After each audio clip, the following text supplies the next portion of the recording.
Bien le bonsoir, chers auditeurs, chers téléspectateurs de la grande chaîne panafricaine For You Media. Ce soir, dans votre émission spirituelle, culturelle, patrimoniale et même de santé, nous vous présentons une thématique à la fois attrayante que captivante. On va parler ce soir de comment se défaire des possessions, de la sorcellerie, plus encore des pratiques maléfiques.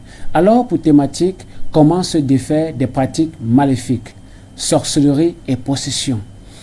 Avec les invités, nous allons débattre, dialoguer, discuter et vous amener à comprendre et à savoir ce que c'est qu'une possession, ensuite les origines et enfin les solutions. Mais avant d'y arriver, je vous invite à suivre l'élément qui va suivre après cette courte transition. Merci.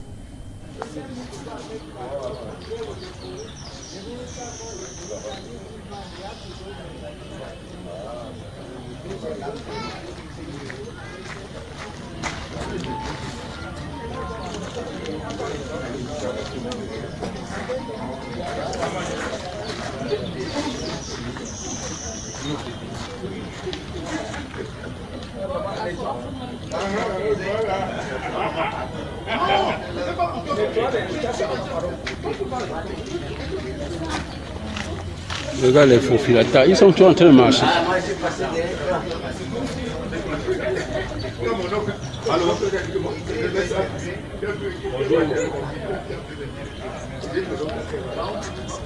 Oui.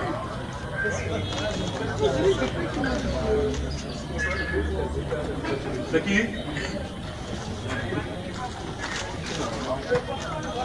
Le professeur Mémé, il connaît les choses. J'ai envoyé dans ce numéro. Oui. Il a mis un et tu le regardes comme ça. Ok, il n'y a pas de problème. Ok.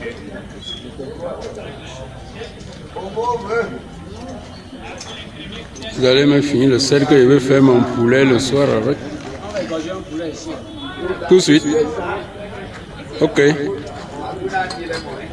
Et après, on mange le poulet là avec.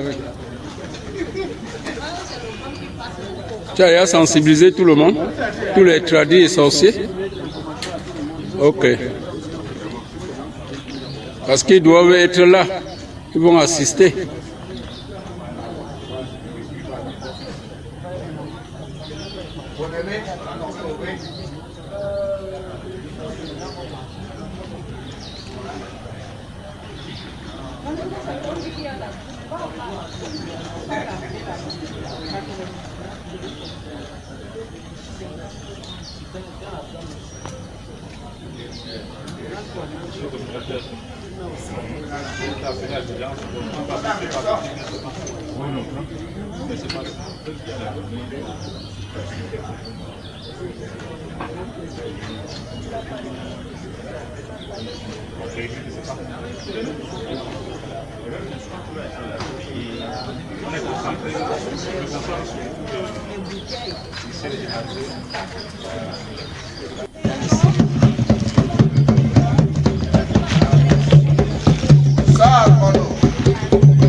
D'exorcisation, de protection et de prospérisation. Qu'est-ce que j'entends par prospérisation? Le combat de l'être humain au quotidien consiste à partir de sa posture de paupérisation, c'est-à-dire de pauvreté, à une posture d'excellence. Et la première excellence ici doit être au plan de la santé. Alors, l'ensemble des figures où nous vous invitons à accéder, vous y accédez par la jambe gauche. Vous sortir là-bas, vous sortez par la droite. ce voyage-là a quelques postures. Vous entrez par la gauche, vous accédez à ce premier pentagramme. Vous faites une confession personnelle. Après la confession personnelle, alors vous traversez pour la dernière figure là-bas où vous avez un pentagramme de 5 doigts. Si la confession n'a pas été complète, ce n'est pas bien. La confession ne se fait pas à haute voix. Elle est interne, elle est personnelle. Et là-bas, à la dernière étape, vous mettez des vœux. Ne demandez pas à Dieu de vous donner tout à la fois. Et mettez 3 vœux. Très bien. Le docteur Tankyo va être le premier à accéder.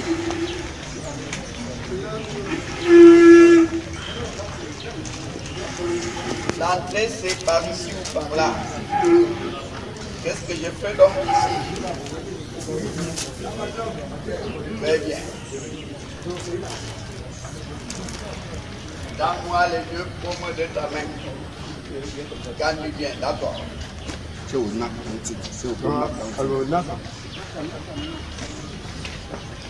Okay, do that to beat the drums.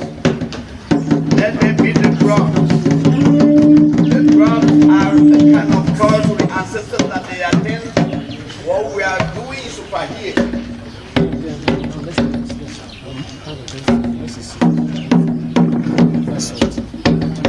On peut quelqu'un pour jouer du deuxième tambour aussi et de cette cloche.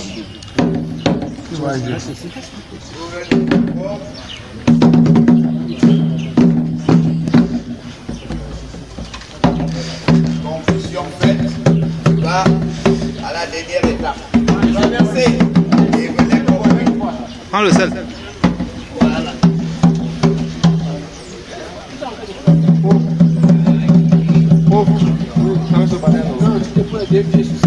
Les 2 pieds sur le La dame.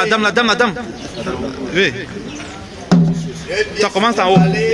2 pieds sur le balai, les 2 pieds. On se présente et te présente. on cite autant de nombre de membres de famille dont on connaît les noms, les ancêtres. Confession, et puis on vient vers moi. Ah oui, t'as moi, c'est bon. On va voir si c'est bon.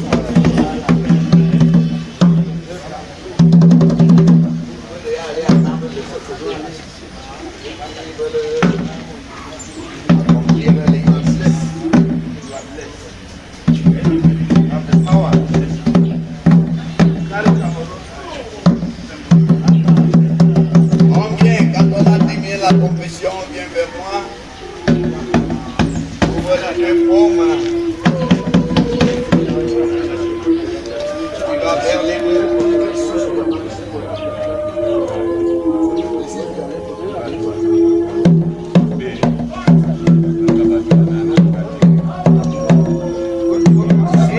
N'attendez pas. Comment?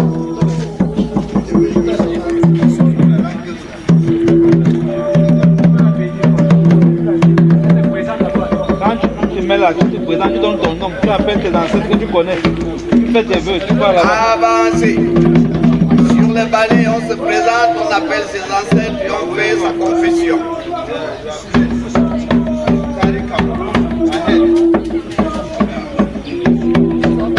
On sort de la jambe droite. Voilà.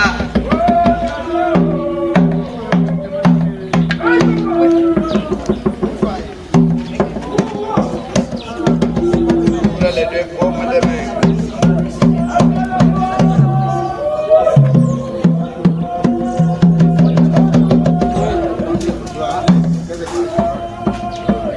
Allez-y. Oui, là. Ceux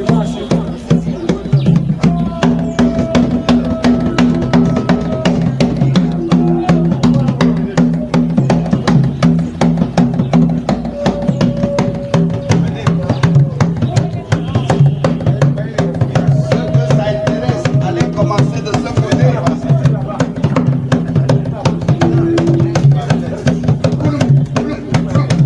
droit, pied droit. Pied droit, le pied droit la sortie. Honnêteté.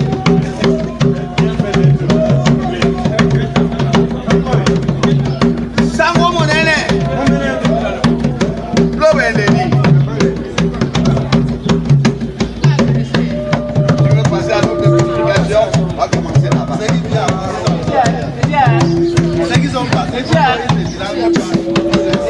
Tu te présentes en ton cœur.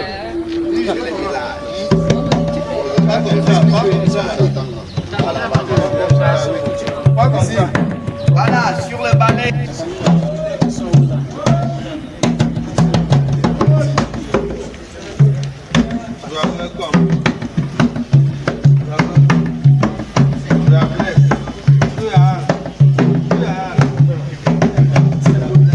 Président, posez une corbeille là, les gens doivent jeter quelque chose. Quand ils vont à l'église, ils jettent beaucoup. Quand ils viennent chez lui, ils ne jettent rien. Posez une corbeille. Tu couvres les deux paumes de main.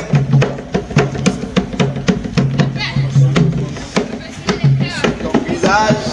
Et tu vas C'est là-bas. ici. Là-bas, c'est Le panier, c'est ici. trois intentions. Là-bas. On va commencer au balai.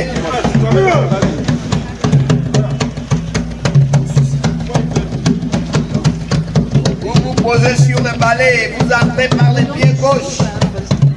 Vous vous présentez, vous appelez vos ancêtres, ceux dont vous connaissez les noms. Vous faites une confession et là-bas vous terminez par des vœux.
Tu appelles tous tes ancêtres. Ceux que vous connaissez le nom, vous appelez. Vous faites la confession. Quand vous êtes là-bas, vous émettez vos vœux. 3 vœux seulement.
Alakayakana.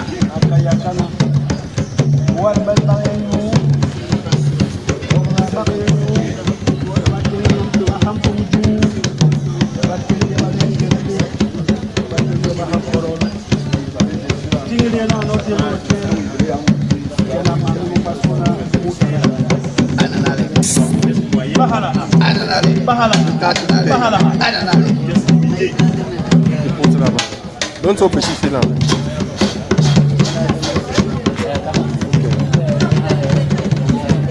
Oui, c'est là-bas. Oui, donne ta bonne fille. Ananale.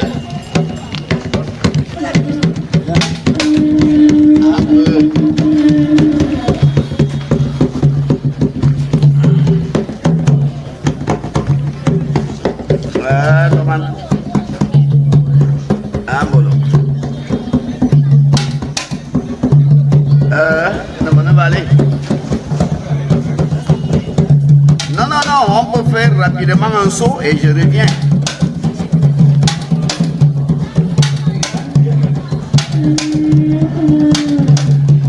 D'accord.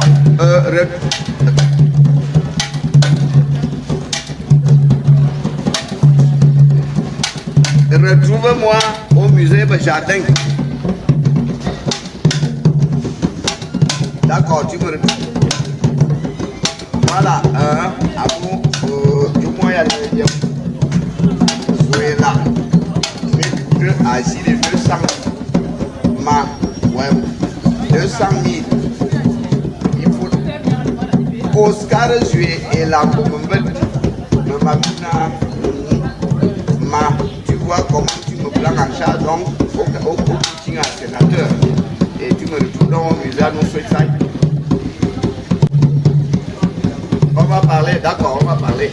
Il attend sur place. Allez.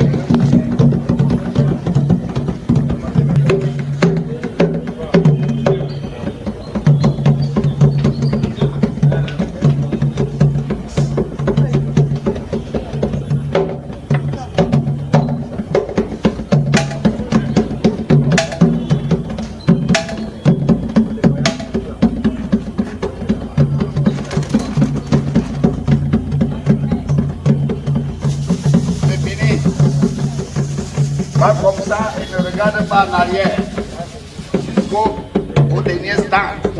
Après tu pourras donc revenir. Ne regarde pas en arrière. Jusqu'au dernier, marche vite comme un homme.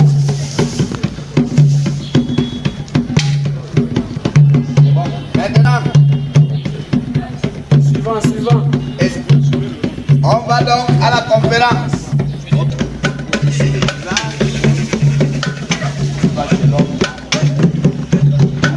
Rappelle-toi cette action là-bas. Va d'abord sur comment.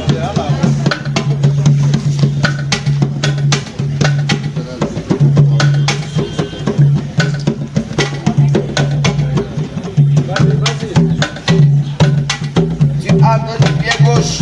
Tu te poses sur le chasse-mouche. Tu dis ton nom et les noms de tous tes ancêtres. Tu fais une confession silencieuse.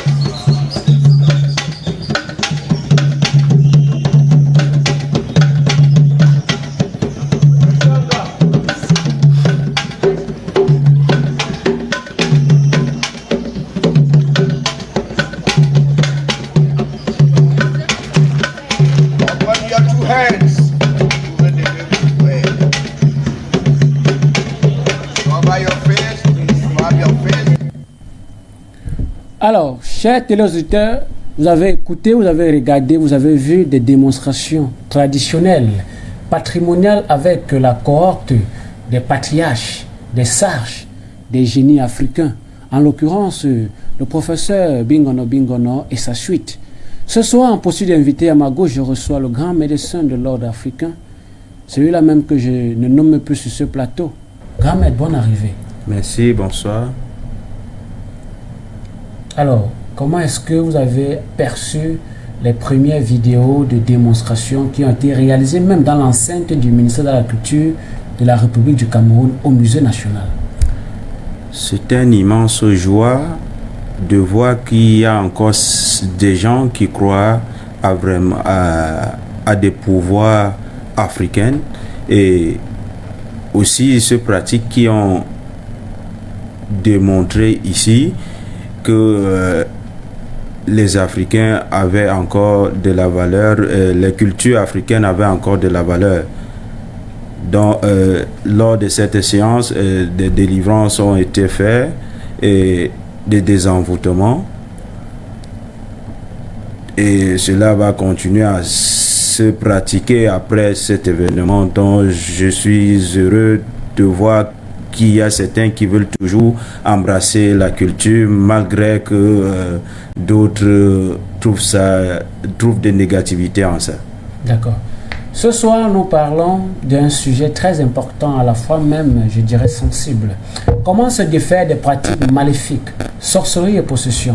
À ma droite, je reçois un poste d'invité, le grand maître Djoko André de Gaulle, celui-là même qui a fait des investigations pendant très longtemps, plus de 17 ans, sur le plan paranormal, à travers les rêves, à travers l'astral, pour décoder et enrichir davantage son plan de l'intellectualité sur le monde ésotérique. Grand-mère Djoko, bonne arrivée. Bonne arrivée, merci professeur Daniel Mémé.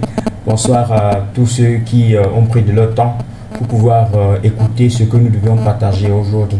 Donc je salue tous les téléspectateurs, je salue tous ceux qui, de près ou de loin, partagent cette envie de la renaissance africaine. À chaque fois que j'ai le plaisir donc d'apporter ma modeste contribution à la contribution d'une nouvelle conscience africaine, d'une nouvelle conscience nationale, c'est toujours un plaisir. Je n'hésite pas de venir donc leur apporter ce que j'ai pu fouiller dans mes différents laboratoires akashiques depuis la nuit des temps, afin que tous les différents problèmes qui constituent et qui meublent leur existence puissent avoir un début de solution, cette fois-ci, pas seulement à la manière occidentale, mais à la manière traditionnelle, dans le sens propre du terme. D'accord. Mais ce soir, nous parlons de ce défait des pratiques maléfiques. Nous parlons même de sorcellerie, de possession. Je retiens à rappeler à tous ceux qui nous écoutent que vous pouvez participer à l'émission tout simplement en nous écrivant au numéro qui s'affiche au bas de l'écran au 657 84 15 39. 657 84 15 39 et ainsi permettre aux auditeurs, aux millions de téléspectateurs qui nous regardent de participer ou de contribuer. Déjà que le technicien va vous faire voir ses numéros de téléphone. Mais avant d'y poursuivre, Maître Djoko André, nous parlons ici de la sorcellerie, nous parlons de la possession, mais plus encore ce défait des pratiques maléfiques. C'est quoi la sorcellerie? En tant que chercheur, en tant que mystique, en tant qu'occultiste, c'est quoi la sorcellerie? Bien, voilà, l'expression sorcellerie certainement prend une connotation péjorative aujourd'hui. Je pense que c'est de cette connotation péjorative dont nous allons parler ce soir.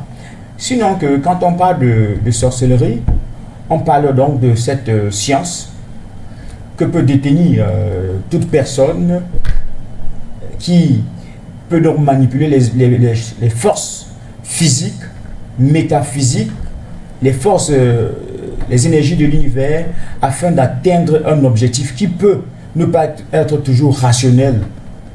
Mais toujours est-il c'est que cet objectif doit être atteint et les forces qu'il utilise sont des forces qui ne peuvent pas forcément être explicables. C'est ça qu'on peut entendre par sorcellerie en fait, en un mot. Sinon la définition, elle varie en fonction des contextes, en fonction des cultures, en fonction des objectifs. Voilà. D'accord. Mais dit-on dans le jargon anthropologique que les cultures sont identiques et se valent? Et en d'autres termes, nous parlons également de la spiritualité dans son sens le plus universel. On dit aussi que la spiritualité n'est ni africaine, n'est ni occidentale, n'est ni asiatique, mais ça dépend de la façon dont nous employons le terme qui se rapproche à cette spiritualité. Et quelque part aussi, on dit que la spiritualité est le vent en poupe en fonction de celui qui maîtrise l'art de pouvoir maîtriser cette science spirituelle. Avec le grand maître Man Passman, j'ai envie de savoir que vous édifiez à l'endroit de nos téléspectateurs quelques aspects d'une sorcellerie dans la famille, parce que le grand maître Djoko a essayé d'expliquer, parce qu'il est allé au-delà de la définition de sorcellerie, il a même expliqué ce que c'est que la sorcellerie. Alors avec toi, quels sont les aspects d'une sorcellerie dans une famille? Sous l'aspect physique, nous avons d'abord le désordre qui vont s'engendrer entre les différents membres de la famille, le manque d'entente, le manque de coalition et même les couches de nuit et autres. Il y a bien des aspects tant sur le plan économique, personne ne doit avancer. Sur le plan de l'amour, il y aura des difficultés pour que ces enfants puissent se marier. Il y aura plein de choses. D'accord. Mais Maître Ndjoko, vous avez envie d'ajouter quelque chose à son moulin? Apparemment, vous avez envie de compléter. Il a certainement oublié certaines choses que vous avez envie de ressurgir sur le plateau. Ben non, pas forcément oublier. Chacun ne peut donner que ce qu'il donne. Moi, tout ce que je pourrais dire, c'est quoi? C'est que on peut constater la société, par exemple, sur le plan de la santé. Oui. Donc, dans une famille, on peut avoir un aspect de santé qui relève de la sorcellerie. Qui relève de la sorcellerie. Le plan de la pauvreté, par exemple. Oui. La pénurie financière. Mais permettez-moi de te mettre en contradiction avec lui. Est-ce que tu es d'accord que la sorcellerie peut... ce n'est pas un débat, c'est vrai, mais... Là, on parle de santé. Qu'est-ce que la sorcellerie a à voir avec la santé? En réalité, la sorcellerie a quelque chose à y voir avec la santé. Je ne serais pas en contradiction avec mon cher frère, parce que ce qu'il dit est une vérité absolue. Il y a des familles aujourd'hui qui cherchent la guérison dans des hôpitaux et chez certains pratiquants de la médecine dite africaine. Mais ils ne trouvent pas la guérison parce que cela relève du mysticisme. Il faut d'abord aller interroger les ancêtres pour comprendre le pourquoi et le comment de choses dans l'optique d'apporter sa contribution à son rétablissement total. D'accord. Maître Ndjoko, allez-y. Voilà, donc je précisais donc qu'il y a l'aspect de la santé, oui, il y a l'aspect de la pauvreté également, oui. Voilà, il y a l'aspect de la pauvreté, il y a même un autre aspect économique, parce qu'il y a des types de sorcellerie, comme qu'on peut appeler ici en langue vernaculaire le famla par exemple. Oui. C'est une mode là où on vend les gens. Là où on vend les gens, c'est une... Donc, on vend même les gens dans la sorcellerie. Bien sûr, une sorcellerie a des buts économiques. Donc dans la famille, on vend les gens. Bien sûr, ce n'est pas... Mais dans votre famille, on a vendu quelqu'un? Bon, ça n'existe pas chez moi. Je pense que c'est une histoire, c'est une question de lignée. Ah bon? C'est une question de lignée. Il suffit tout simplement que le géniteur d'une lignée ait déclenché un processus du genre de vente et qui pourra transmettre au fur et à mesure ce gène à sa progéniture. Voilà, donc c'est à peu près comme ça que ça se passe. Ça existe. Dans certaines contrées, on parle par exemple de l'icon. L'icon, c'est toujours une autre forme de sorcellerie dans laquelle il y a des histoires comme ça, pêle-mêle qui existent. Je ne vous apprendrai rien. Donc, si vous ne pensez pas que la sorcellerie existe, c'est ce que vous êtes perdu. Ça existe, c'est juste les différents aspects, parfois qui posent problème. Sinon, dans toutes les sociétés africaines, pas seulement africaines, parce que si on dit africain, c'est comme si c'était une histoire de l'Afrique. Non, dans toutes les sociétés, le besoin de sécurité s'est toujours posé. Et la sécurité ne dépend pas seulement d'une protection avec une arme ou quoi que ce soit. Ça dépend aussi des initiations. Parce que tout être humain n'est pas toujours attaqué avec une arme. Il y a des attaques psychiques, ça c'est par exemple... Mais si les téléspectateurs qui nous observent, qui nous écoutent en ce moment, la façon dont tu es habillé en homme traditionnel, ça veut dire que tu es protégé contre certaines sorcelleries. Ça veut dire que si quelqu'un essaie de te vampiriser sur ce plateau, ça ne passe pas. Vous savez, en fait, c'est la première fois que vous me voyez habillé en sorte. Il y a plusieurs façons de se protéger. Oui. Il y en a. Mais est-ce que ça, c'est une protection? Non. L'habillement, accoutrement en lui n'est pas une protection, c'est une identité. Une identité. C'est une identité, oui. Ce n'est pas une protection, c'est une identité. La véritable protection à l'intérieur de soi. C'est une identité. Ça veut dire que votre chaîne, votre chapeau, ça ne symbolise rien du tout. C'est une identité culturelle. C'est une identité culturelle. Même si en fonction de certains travaux, en fonction de certains sujets, et en fonction des contextes, on peut avoir une chaîne qui n'est plus seulement une chaîne. Qui peut être par exemple, je sais pas, une amulette, qui peut être par exemple un signe de protection en fait. Mais nous sommes en train de parler des aspects de sorcellerie. Oui, mais souvent ici sur le plateau, moi personnellement sur ce plateau, je ne vous ai pas encore vu comme ça. Mais pourquoi à ce thème de sorcellerie, vous portez ces choses compliquées que je ne sais même pas si je peux toucher? Je peux toucher? Mais vous pouvez toucher bien sûr, parce que tu es ici sur le plateau. Maître Mampassman, il pose des choses compliquées, les téléspectateurs ont envie de comprendre.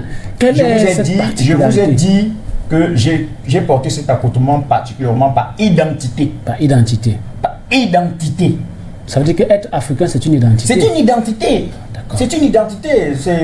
Quelqu'un viendra avec sa veste et c'est son identité à lui. Donc je mets ça tout simplement pour référer à une certaine sphère culturelle, mais aussi sur le plan symbolique pour dire voilà, quand on parle d'un sujet comme celui-ci, il y a des énergies, il y a des gens qui commencent à faire des élucubrations de forme de la pensée. Oui. Mais avec cette forme d'identité, c'est un message que tu transmets. C'est un message de façon indirecte et codée que je transmets. D'accord. Grand maître Man Passman, tu es né dans la tradition. Ton père t'a éduqué et t'a formé aux sciences ancestrales. Tu as grandi en communauté. Tu connais les méandres obscurs des différents sous-bassements de ce qu'on peut appeler la sorcellerie négative. Est-ce que tu peux nous dire ici sur ce plateau quelles sont les manifestations de la sorcellerie en communauté? Les manifestations de la sorcellerie en communauté, pour ce qui est de la négativité, c'est lorsque cette sorcellerie empêche les gens de progresser. Oui. Si c'est déjà une sorcellerie qui empêche le progrès, qui empêche l'entendement, qui empêche la coalition, ou peut-être qui vient ici entraver la paix entre les gens, on va dire ici que la sorcellerie n'a plus lieu d'être. Mais si la sorcellerie vient plutôt réunir et puis souder, donner de l'amour, la sorcellerie aura une importance pour l'Africain. Voilà pourquoi il est nécessaire pour nous de trier les bonnes manières et les mauvaises. Quels sont les types de sorcellerie que nous devons pratiquer et quels sont les types de sorcellerie que nous ne devons pas pratiquer. Mais en tant que grand médecin de l'ordre africain des médecines patrimoniales, parce que je sais quand même que de ma petite information, parce que je côtoie un peu ce milieu, il y a quand même le docteur Tankio qui est le coordinateur national au Cameroun des médecines patrimoniales, et toi qui fais partie de ce cercle-là. Comment est-ce que vous arrivez à expliquer aux patients ou aux personnes devant vous ces différentes manifestations de sorcellerie? Justement, pour pouvoir déclarer qu'une personne est atteinte de la sorcellerie, il y a certains rites ou pratiques, oui, ou peut-être certaines plantes que nous utilisons dans l'optique de faire agir ce corps qui se trouve dans son corps, comme on peut dire tout simplement. Parce que lorsque on dit que vous êtes atteint de sorcellerie, ça veut dire que vous avez quelque chose qui vous habite. Et si quelque chose vous habite, on va donc faire manifester cette chose et nous allons avoir une manifestation physique qui va se produire. Et on n'aura plus besoin d'un traducteur oral pour pouvoir démentir cela, parce que le patient, celui qui sera avec le patient va témoigner que le patient a dû faire certains mouvements ou a dénoncé certaines choses qui vont aider ici à pouvoir l'aider pour qu'il puisse vraiment se débarrasser de cette charge négative. D'accord. Je vais quand même apporter certaines parenthèses. Permettez, comme vous êtes à deux, on dit souvent que le corps humain ou l'être humain est habité par le corps physique, l'âme et l'esprit. Tout à l'heure, tu as dit que ça veut dire que quelqu'un, quand il a la sorcellerie, il y a des choses qui sont en lui. Ça veut dire que les gens qui ont c'est le Saint-Esprit, c'est pas c'est l'esprit, c'est l'âme là. Donc ils sont habités aussi. Donc à l'intérieur même, ça se passe de la sorcellerie dans ce cas de figure de personne, ou alors la sorcellerie, elle est détaillée, elle est définie, et on peut, en dehors des manifestations physiques qu'on connaît, on peut retrouver quand même dans un individu une certaine partie d'ombre qui témoigne l'aspect ou alors la spécificité de la négation de cette sorcellerie qui, elle, va en poupe dans son corps humain. Justement, tout ça est appelé sorcellerie en vérité. Parce que la sorcellerie, c'est tout ce qui est au-delà de l'entente humaine. Oui. Comme la caméra, c'est une sorcellerie. Ah bon? Si on ne parvient pas déjà à comprendre... Mais est-ce que tu vas assumer ces propos, que cette caméra, c'est la sorcellerie? Oui, c'est une sorcellerie. Mais tu vas démontrer ça avec quoi, là, sur le plateau? Nous allons démontrer parce que nous qui ne sommes pas des gens qui fabriquent cette caméra, nous ne pouvons pas comprendre le fonctionnement de la caméra. Par contre, c'est déjà une sorcellerie pour nous parce qu'on ne parvient pas à comprendre le pourquoi cette chose parvient à capturer des images ainsi. Et nous transmettre à travers l'humanité. On est justement. Aux États-Unis. Donc, lorsqu'un événement s'est produit déjà et qu'on ne peut pas expliquer, on va appeler ça une sorcellerie. Maintenant, s'il y a déjà un corps sain qui habite un corps, ça c'est déjà de la sorcellerie à l'état pur. Oui. Maintenant, quel est ce corps qui habite l'autre corps? Si c'était un corps, si c'était un esprit saint qui habite ce corps, nous allons faire manifester cet esprit saint. D'accord. Merci pour ta contribution, grand maître Moine Passman. Je vais poursuivre à ma droite avec le grand maître Djoko.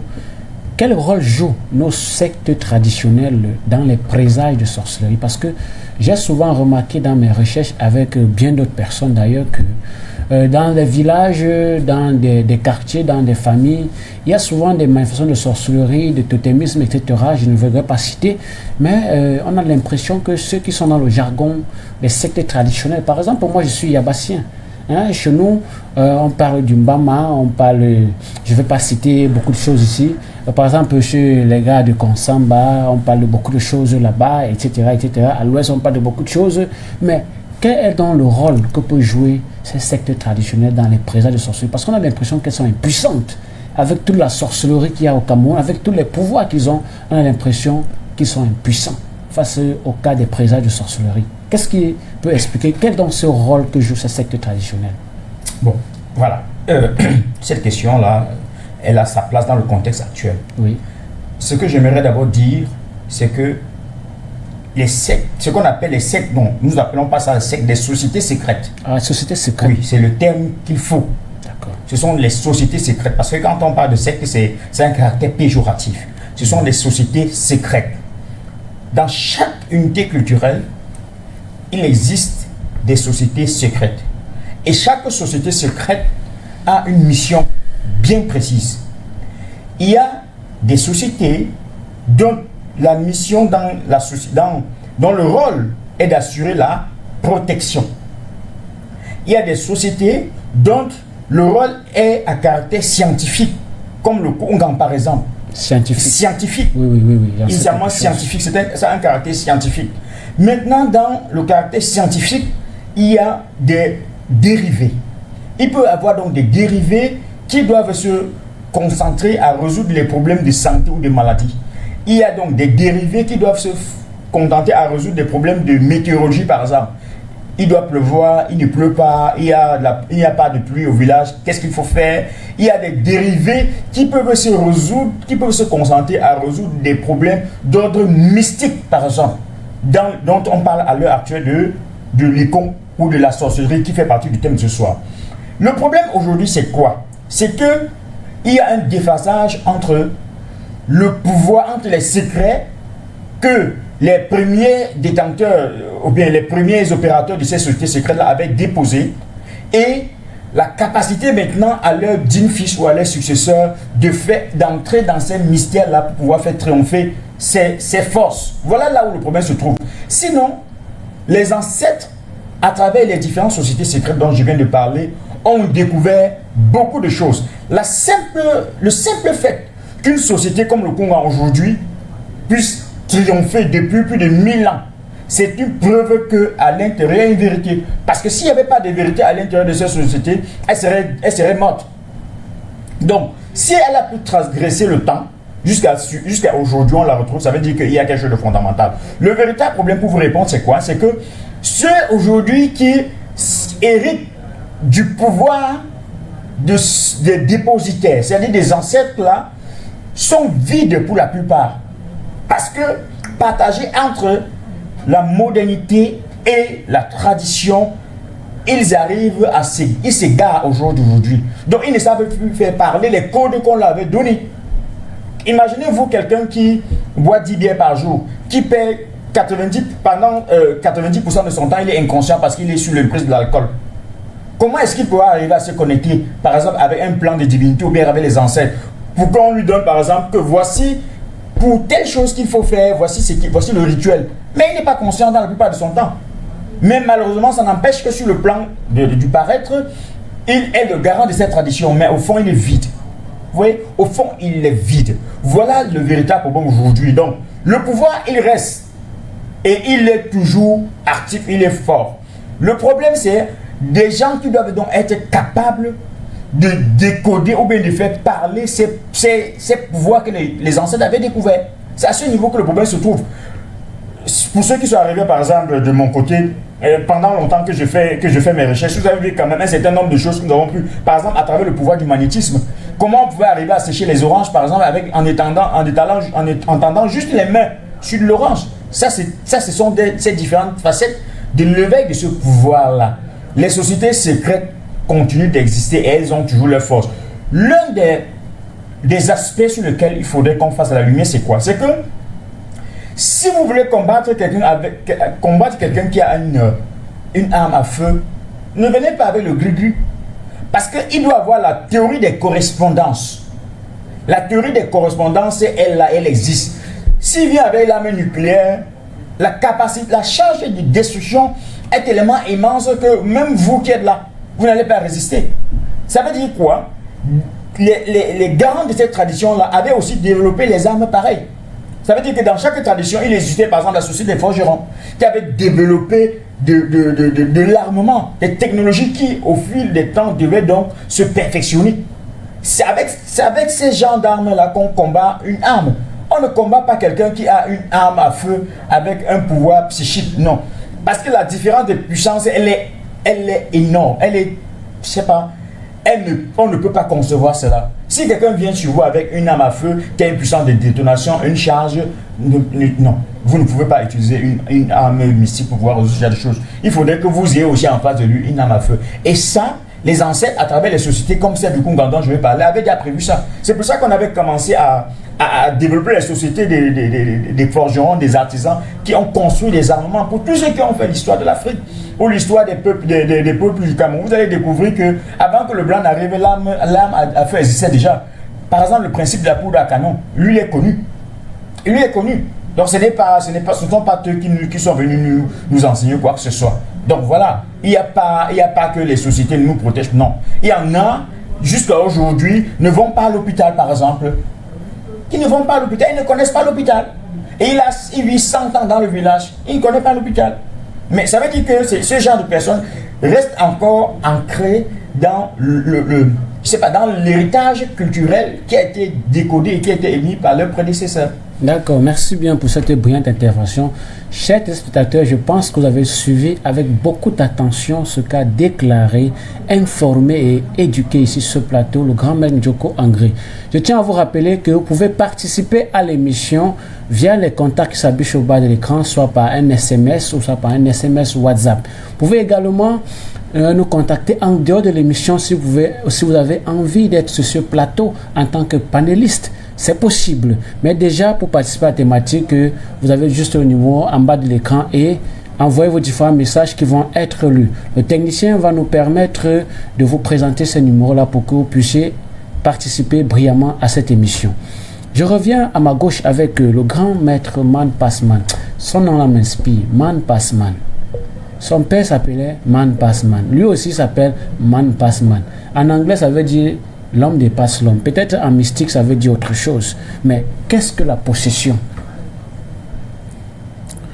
Être possédé, c'est être sur l'emprise de quelque chose. Ça veut dire que vous êtes possédé. Lorsque vous n'agissez pas de votre propre gré, on va dire ici que vous êtes possédé. Par exemple, pour une personne qui est possédée par des forces maléfiques, ou peut-être un ange d'amour, aura tendance à vendre tous ses biens toujours pour courir derrière les femmes. Donc on va dire ici la personne est possédée. Si vous êtes possédé, vous avez un esprit de femme, vous serez contraint toujours à aller vers les filles à tout moment et à tout bout de champ. Vous serez un coureur de jupons, comme on dit au quartier. Oui, mais est-ce que vous pouvez encore élargir cette explication sur le thème de la possession, par exemple avec ce qu'on observe dans les églises et consorts? Oui, la possession peut aller jusqu'à la manipulation de l'être. C'est-à-dire, comme je disais, déjà, quand ce n'est pas de son propre gré, il est possédé parce que vous allez le manipuler, il ne va plus agir à sa guise. Vous allez faire certaines incantations dont lui, il ne sera pas capable de pouvoir déceler ce que vous êtes en train de dire. Cela peut être dans le cœur, comme cela peut être prononcé à voix haute, mais la plupart du temps, cette manipulation est faite avant la manifestation. Voilà pourquoi la possession est généralement, on porte des amulettes ou peut-être des bagues, ou peut-être on prend certains os pour pouvoir verser sur les gens dans l'optique de les faire taire et de les manipuler et faire agir certaines forces sur eux dans l'optique d'obtenir ce que l'on veut. D'accord. Nous allons tout simplement rappeler au grand technicien de la régie qui fait tout ce grand travail qu'il a fait une petite erreur sur le numéro qui s'affiche au bas de l'écran afin qu'il puisse le corriger, afin de permettre à nos milliards de téléspectateurs de participer à l'émission. Alors, Grand Maître Joko Angré, il a expliqué ce que c'est que la possession. Mais ici, pour toi, quelle est ta définition de la possession? Parce que, en ce qui me concerne, lorsqu'on parle de possession, puisque nous sommes dans un sujet qui est beaucoup plus péjoratif dans son terme, mais nous avons envie de dire aux gens que quand tu as de la sagesse, tu es possédé. Mais si aussi tu as du mauvais esprit en toi, tu es possédé. Pour vous, pour toi, quelle est la définition de la possession? Bon, vous savez, moi, je n'aime pas trop utiliser l'expression définition. Oui. Parce que quand on dit définition, ça veut dire que c'est Limité. arrêté. C'est Tout à limité. fait, Il y a tout des à bornes fait. là. Ouais, j'aime pas trop. J'aime plutôt utiliser l'expression entendement. Pour expliquer. Pour expliquer. Tout à Pour fait. un peu. Grand Maître Nassama avait bien dit quelque chose de. En un mot, il a dit ce que veut dire ce qu'on entend par possession. Quand on dit possession, c'est quoi? C'est le fait pour un être, un individu, d'être soumis à une force étrangère. Cette force, elle peut être humaine, ça peut être un autre homme qui arrive à se dédoubler pour venir le posséder. Ça peut être un esprit, ça peut être l'esprit d'un ancêtre qui est déjà. De toute évidence, la possession, c'est le fait qu'un homme, qu'une tierce personne est sous l'influence d'une autre personne. Voilà l'entendement le plus simple de ce qu'on peut appeler possession. Mais maintenant, une fois l'ayant dit, il y a des différentes formes de possession. Et Il peut avoir les possessions individuelles, c'est-à-dire que c'est une seule personne qui est sous l'emprise d'une autre force, mais il peut avoir les possessions collectives, comme ce qu'on voit souvent dans les églises. C'est-à-dire que oui, ce sont des possessions collectives. Ça veut dire que vous voyez 50 personnes, je parle ici des cas vrais, je ne parle pas des simulations qu'on voit souvent, je parle des cas, pas seulement dans les églises, dans des endroits à forte émotion. oui. Oui, on peut voir 2, 4, 5, 6 personnes tomber. Et regardez ce qui s'est passé au Cameroun il y a 10 ans de cela, dans les lycées. On a remonté chaque fois ce phénomène des élèves qui subitement tombaient en transe. Mais ces élèves étaient possédés. On a relevé ça un peu de partout, dans tous les lycées du Cameroun, ça se passait. Des élèves tombaient en transe à midi, surtout des jeunes filles tombaient en transe. Ça, c'est des cas de possession collective. Maintenant, quelle est la force qui animait ces gens qui possédaient ces personnes multiples au même moment, dans un même endroit? Nous ne pouvons pas dire ici quelle était cette force, puisque nous n'avons pas été en contact, ou bien nous n'avons pas tenté de pouvoir comprendre quel était le phénomène, mais toujours c'était un cas de possession. Puisque on ne peut pas avoir la même personne, un groupe d'élèves qui tombe à Douala, autre groupe d'élèves qui tombe en Banga, un autre groupe d'élèves qui tombe à Melon, à Yaoundé, au même moment. Voilà, donc le fait que c'est des gens qui tombaient de façon disparate nous arrive à comprendre que ce sont des gens qui étaient sous l'emprise d'une possession. D'accord.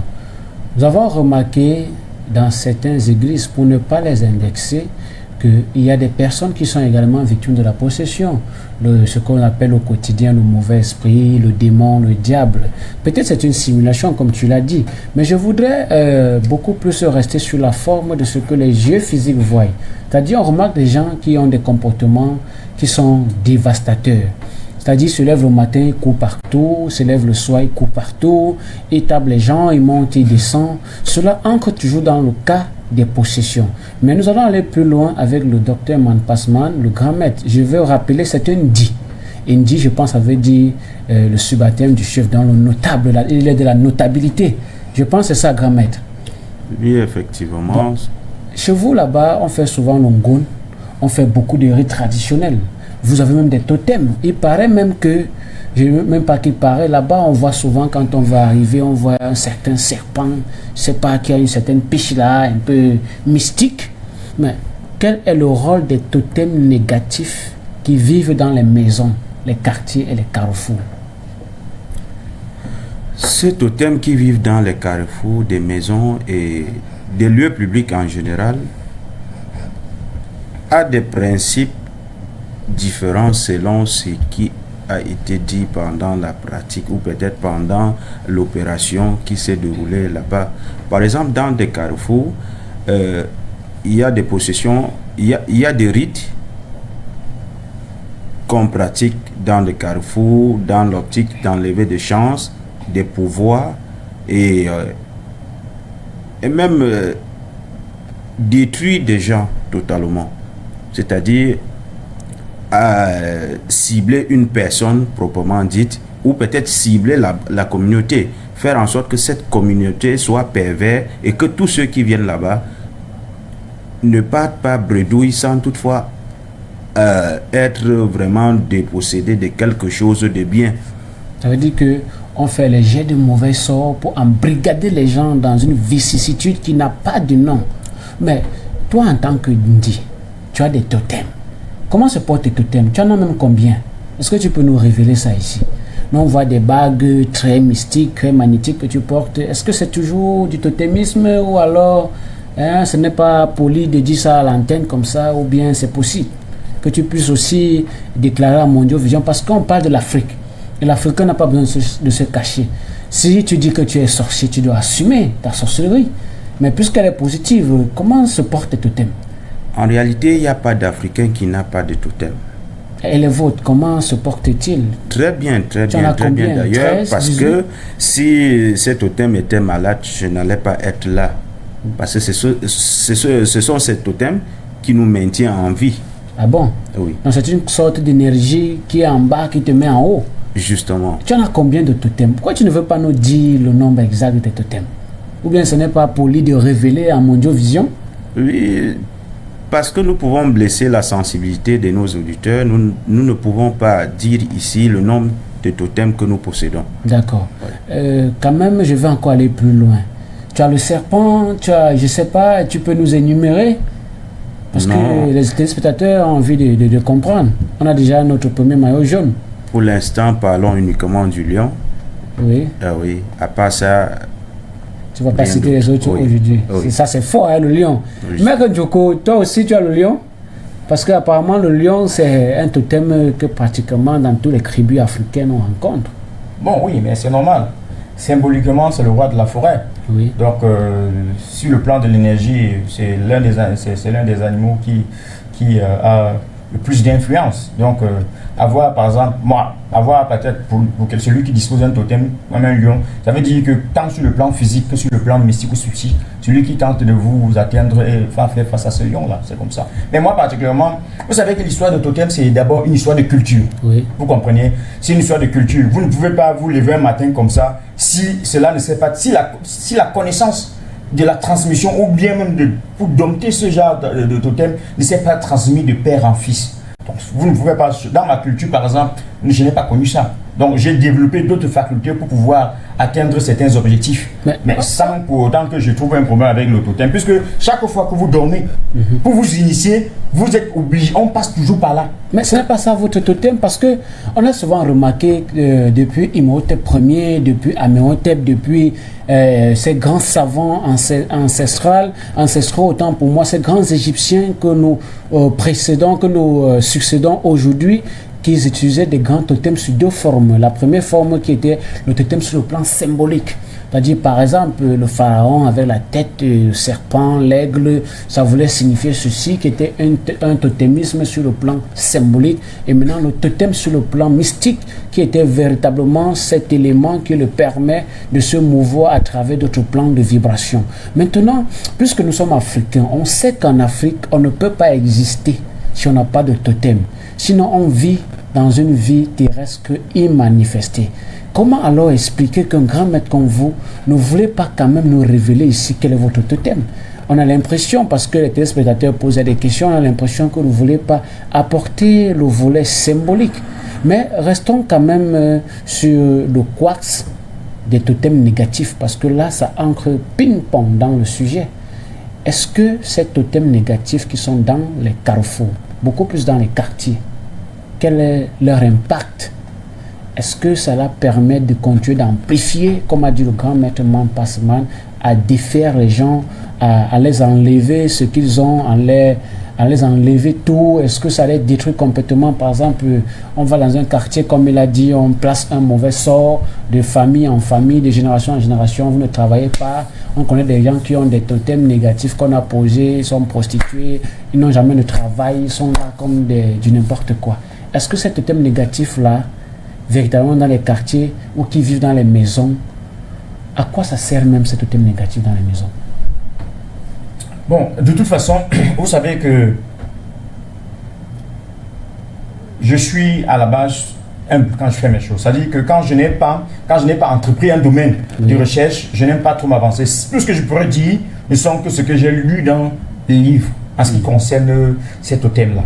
Ça pourrait être que ce que j'ai lu dans les livres, ce que j'ai essayé de rechercher, glaner par-ci, par-là. D'accord, on va aller plus loin. Comment se libérer de ces totems négatifs? Effectivement, si je dois m'en tenir aux différents périodes des initiations que j'ai eu à subir, c'est parce que dans l'initiation, comme je vous l'ai dit, l'initiation, elle se passe sur deux aspects. Il y a un aspect physique, mais il y a aussi un aspect mystique, toujours pendant le sommeil. Parce que la véritable personne qu'on initie, c'est l'âme ou l'esprit. C'est lui qu'on initie véritablement.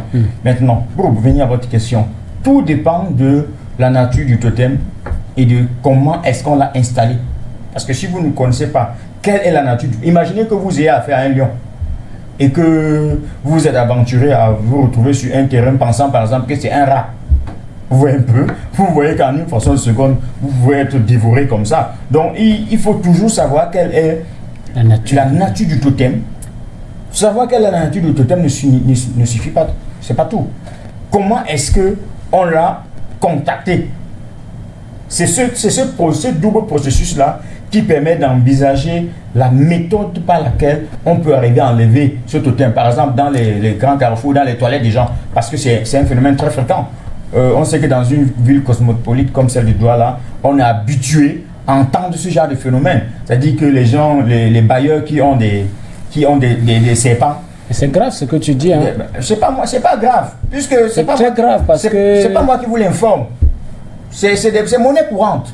Vraiment, c'est monnaie courante. C'est pas. Même les téléspectateurs qui m'écoutent, je suis en train de leur dire que c'est qu'ils savent déjà.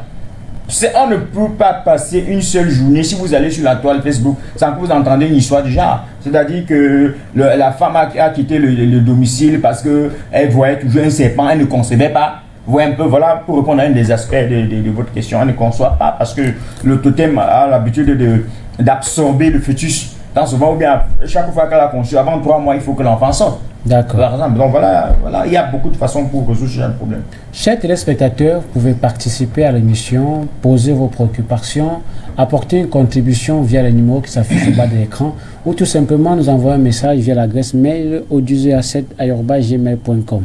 Avec cette thématique qui est à la fois captivante, j'ai envie de rappeler à l'endroit de nos millions de téléspectateurs qu'en Afrique, on dit tu as ton parent, tu as son aîné, tu as son adversaire, tu as son ennemi, tu as son collègue, tu as son ami, tu au roi, tu au président.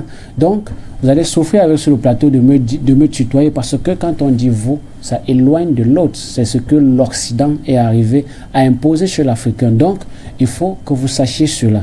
Grand maître Man Passman, pourquoi vouloir posséder les yeux de l'oracle si ce n'est que pour voir ce qui ne lui est pas accessible? Nous avons vu des gens qui ne sont pas initiés. Nous avons vu des gens qui ne sont pas nés avec du ventre. Nous avons vu des gens qui ne connaissent rien en sorcellerie. Mais ils veulent posséder les yeux de l'oracle. Pourquoi donc vouloir posséder les yeux de l'oracle si ce n'est pour voir ce qui ne lui est pas accessible? Dans la majorité des cas, c'est souvent pour connaître, se moquer des autres. C'est souvent pour se moquer des autres parce que lorsque vous fouillez dans la vie des gens, vous avez tendance à voir l'homme dans sa dimension tant physique que spirituelle. Oui. Et lorsque vous connaissez tout de quelqu'un, vous avez tendance souvent à vous moquer de lui parce que vous voyez peut-être qu'il se vante qu'il est telle chose alors qu'il en est une autre. Or, les gens ont souvent tendance à dire que je connais tel.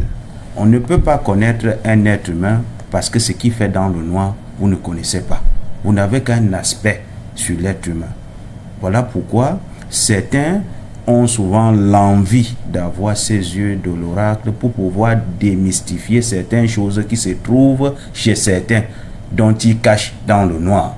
Et le fait de démystifier ça va mener à ce que la personne puisse vraiment vous connaître de fond et en comble, dans l'optique peut-être de vous posséder, peut-être positivement que négativement. Donc c'est un peu comme ça. Et de voir aussi si vous avez des forces. Est-ce que vous avez des forces pour pouvoir combattre avec lui? Parce que en ce chose de possession, il y a aussi c'est fait dans le cas de combat également. Il faut connaître si votre frère est plus fort que vous. Vous allez faire certaines incantations pour pouvoir voir à quelle échelle lui, il peut aller jusqu'à vous battre.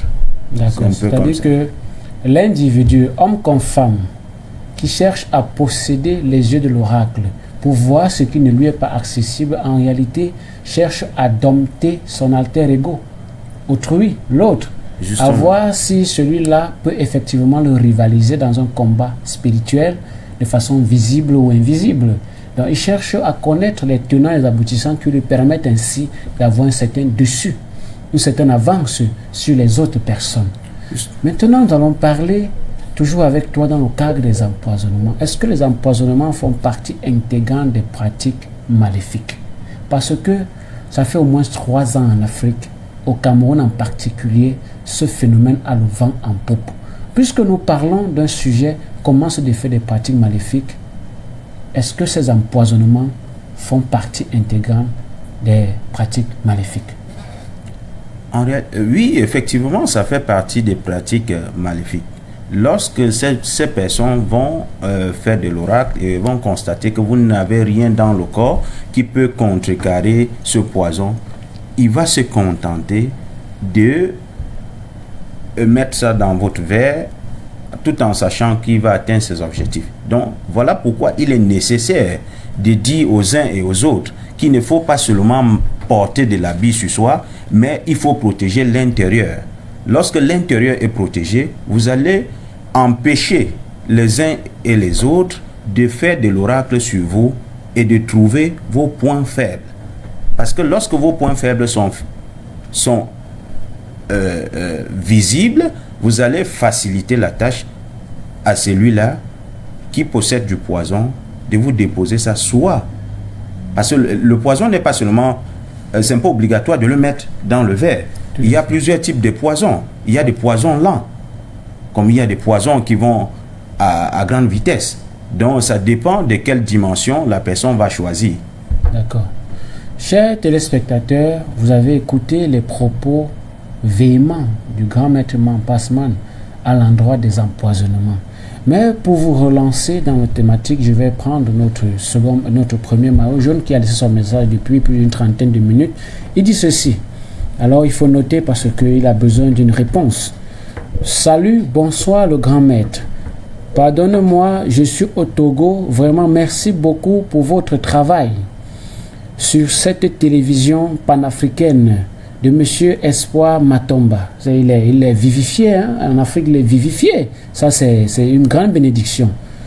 Or, chez moi, il y a beaucoup de sorcières. Vous comprenez, grand maître Pasman? Il dit que chez lui, il y a beaucoup de sorcières. Donc, il les remarque même, il les connaît. Il y a beaucoup de sorcières que je connais bien même. Je travaille bien même à la Société des Postes au Togo. Mais l'argent ne reste pas avec moi. Aidez-moi, s'il vous plaît. De loin, vraiment, pardon. C'est-à-dire que ce monsieur, je vais rappeler que quand vous laissez votre message, s'il vous plaît, signez. C'est-à-dire, à la fin ou au début de votre message, présentez-vous avec votre nom ou votre pseudo. Cela permet qu'on vous identifie et de savoir à qui on s'adresse. Parce que dans les éditions prochaines, on ne saura lire des messages qui ne sont pas signés. Donc, signez vos messages, s'il vous plaît. Ce monsieur dit qu'il connaît bien les sorcières. Il les connaît même très bien. Il précise qu'il les connaît très bien. Et que où il travaille, il n'arrive pas à avancer, son argent passe, ça vient. Maître Mampasman, est-ce que vous voulez dire quelque chose? Vous voulez réagir? Justement, on peut juste le montrer, ou soit cette écorce qui va l'aider à chasser ces sorciers tout autour de lui. D'accord, ça veut dire qu'à la fin de l'émission, il va contacter le numéro de l'émission pour avoir ton contact et vous allez gérer ce problème, vous allez l'aider à résoudre ce problème de sorcellerie. Parce qu'il y a des sorcières. Il n'y a pas de problème, on va l'aider ici à éloigner ces sorcières, les faire même quitter la ville. Ah bon? Si possible, même son quartier, là où il vit, on va les chasser. Lui-même va le faire parce que tout le monde a ce don pour pouvoir faire ces pratiques-là. Mais ils ont quand même la possibilité d'être accompagnés par un accompagnateur spirituel tel que toi. Justement, voilà pourquoi nous allons lui faire entrer dans sa forêt et revenir résoudre son problème lui-même. D'accord. Maître Njoko, il dit qu'il s'appelle Monsieur Nakpiagen Douti Koubina Augustin. Ça, c'est un Ouest-Africain du Togo, le 228. Bonsoir à nos fan clubs du Togo, le fan club Racine de Mystère. Bien des choses à vous. Restez tous scotchés à cette émission chaque lundi. Alors, Maître Njoko. Voilà. Tout ce que je pourrais lui dire, c'est que pour limiter l'influence de ces sorciers sur lui, par exemple, il y a plusieurs approches. C'est vrai que le travail de fond est un travail qu'on ne devrait pas prendre à la légère. Mais sinon, en première intention, il y a des petits éléments qu'il peut de temps en temps avoir sur lui. Et ça va de soi en fonction des expériences et initiatives de chacun. Ce que je sais, par exemple, c'est que chaque matin, s'il a le simple citron sur lequel il va asperger, il va couper le citron, il va asperger un peu de sel dessus, il va frotter ses mains. Ça permet que l'argent cale chez lui. Non seulement ça permet de couper les influences, couper d'abord les influences, et ça permet donc de stabiliser ses énergies parce que, vous voyez, quand l'argent cale, ce n'est pas dans le sommeil qu'on vient prendre cet argent. Ça veut dire qu'une fois qu'il a perçu son salaire, il y a cette force-là qui s'empare de lui et qui lui dit par exemple, allons seulement en boîte de nuit, allons boire, vous voyez que c'est une manipulation qui est installée. Donc, pour couper cette manipulation, afin que lorsqu'il a perçu son salaire, qu'il ait la conscience et la justesse de ce qu'il veut faire de cet argent, il peut utiliser juste le citron. D'accord. Citron, sel, qu'il met sur ses mains dans un premier temps. Le maillot jaune vous remercie pour les contributions et dit merci beaucoup au grand maître Man Passman et merci à grand maître Njoko. Voilà, pour ne pas écorcher le nom. Nous allons, le technicien va nous permettre, avec certains éléments qu'il va nous relancer, de pouvoir en tailler et de pouvoir commenter ces photos parce que ici j'ai envie de savoir quelle est la nature mathématique de la sorcellerie dans le monde de l'emploi. Regardez par exemple là, on voit le professeur Bingono, on voit le Mbombo Giovanni Balin, on voit le professeur Mémé qui sont en train de faire une équation scientifique. Maître Njoko, avec toi, quelle est la nature mathématique de la sorcellerie dans le monde de l'emploi? Parce que là, c'était un travail sur des personnes qui n'avaient pas de travail, qui étaient dans les malédictions ancestrales, qui avaient des pratiques maléfiques sur eux, qui étaient possédés, qui avaient des cas de sorcellerie négatifs. Quelle est donc cette nature mathématique de la sorcellerie dans le monde de l'emploi de nos jours? Voilà, par rapport aux images, la première photo où je voyais 3 personnes, 3 c'est le chiffre de la Trinité en fait. Tout à fait. Vous allez voir en bas, je vois l'image. Voilà. Vous voyez à gauche, vous êtes en rouge, vous constituez donc les premiers maillons de la force qui va s'élever. Les premiers maillons, les bases. Tout à fait. De l'autre côté, on a le professeur Bingono, il constitue le sommet de cette force-là. Ça, c'est les 3 équations de la matérialité. Donc, c'est comme un triangle. C'est un triangle. Quand vous regardez, si vous reliez, partant de vous, chez le professeur, et revient là-bas, ça donne un triangle. La Trinité, en fait. Ça donne la Trinité. Maintenant, qu'est-ce qu'on est en train de faire? C'est une espèce de charge. C'est une charge qui est en train de s'opérer. Ça veut dire que les 3 personnes vont conférer l'unité de pensée pour mettre, je sais pas ce que vous tenez en main là. C'était un coq. Voilà. Coq de village. Vous transformez une unité de pensée que vous allez charger donc ces corps-là pour qu'ils deviennent donc la représentation physique de tous les souhaits que vous avez transférés sur ce corps-là. Voilà. Et le corps en lui-même a plusieurs symboliques. De par ses ailes, il symbolise la liberté. Pour que désormais toute personne qui doit entrer dans le champ énergétique de ce corps soit désormais libre. Que tous les liens qui emprisonnaient les gens de partout soient coupés et qu'ils soient donc à l'image de la liberté de ce corps afin de faire ce qui leur permet d'être libre. Et effectivement, après cela, ce jeune homme Pas plus tard que 5 jours après, il a été embauché dans une grande structure que je préfère taire le nom sur ce plateau. Voilà, c'est généralement comme ça que ça se passe. Après ce culte, parce Donc, que voilà tous les vendredis, on fait ce culte. Voilà le commentaire. Il n'est pas nouveau. Ce Oui. qui se passe là, dans toutes les grandes sphères mystiques, on le voit. La Sainte Trinité chez les catholiques, c'est comme ça que ça se passe. Mais en fait, ça a été découvert par l'Afrique. Voilà, ça a été découvert par l'Afrique. Là, par exemple, cette fumée d'encens qui va très haut, ça a l'impression d'étouffer, mais ça n'étouffe pas. Voilà. Elle est si aurique qu'on a l'impression d'être dans d'autres sphères de vibration. Ça, c'est le symbole de la purification. Ce que nous voyons là, c'est la purification.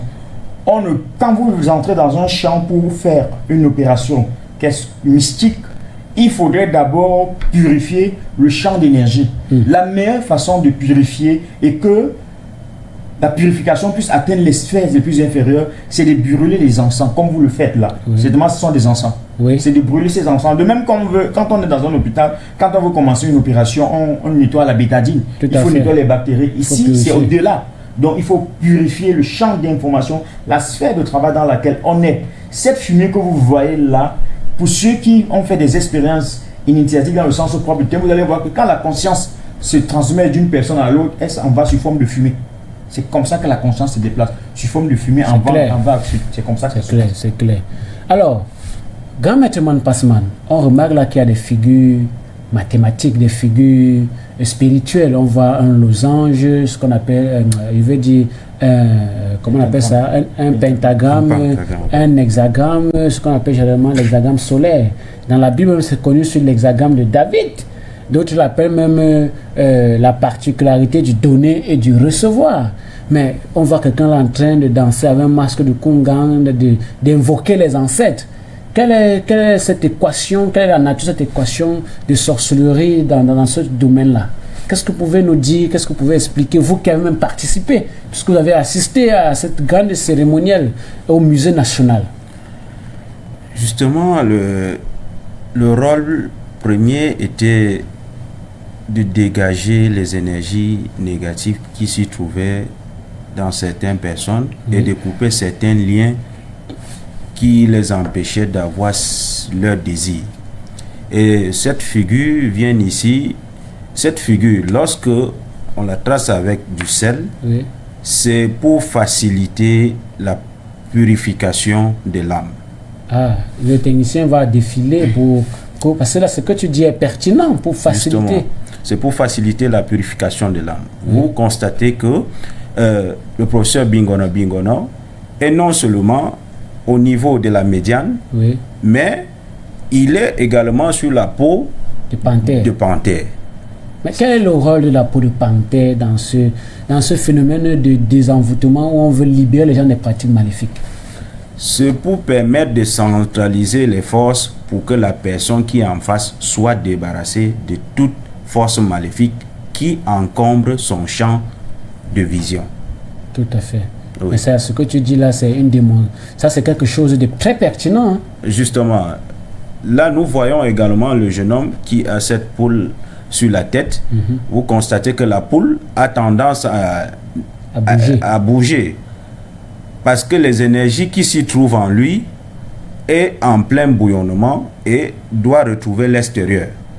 Voilà pourquoi la poule a tendance à regarder de gauche à droite. Et le professeur Bingono viendra ici avec sa canne qui est déjà plein de force, soulever la poule et permettre à ce que l'homme soit totalement libéré.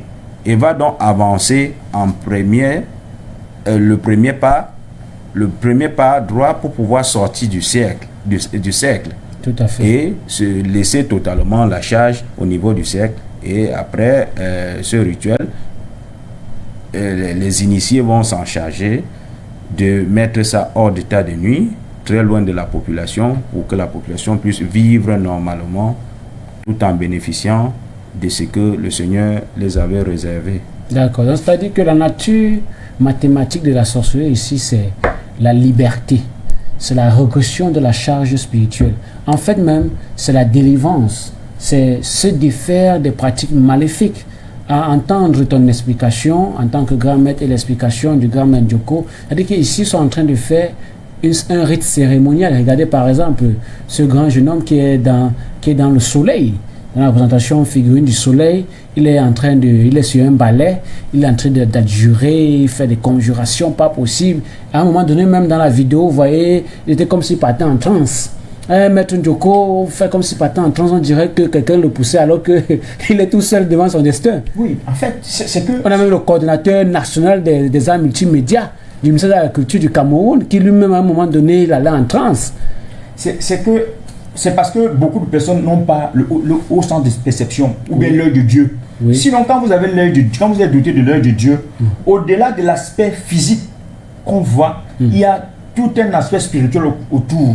Vous comprenez un peu? Oui. C'est-à-dire que les 5 branches que nous sommes en train de voir sont des antennes qui captent de l'énergie et qui correspondent aux 5 éléments. Oui. C'est-à-dire que l'akasha, Oui. l'éther, le feu, l'air, l'eau et la terre. Ce sont ces 5 éléments-là qui constituent l'univers. Donc, quand ils sont pointés vers l'extérieur, ça veut dire, c'est une opération dit, allez donc vers toutes les nations dans tout l'univers, prenez et ramenez ça ici. C'est pour ça que vous voyez le cercle. Le cercle, c'est le point.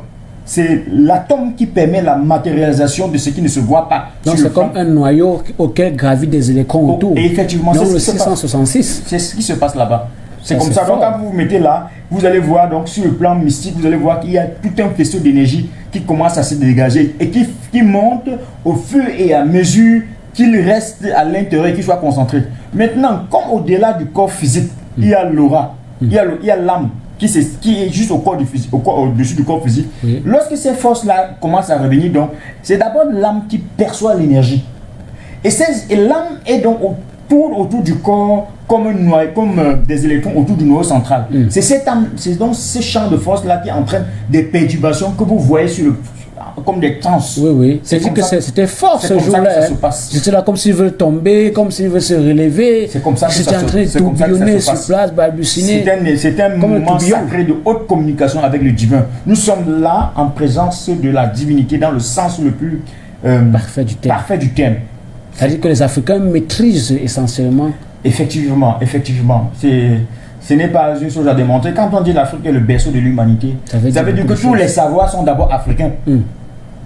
Tous les savoirs sont africains. Le berceau de l'humanité, c'est ce que ça veut dire. Tous les savoirs sont africains.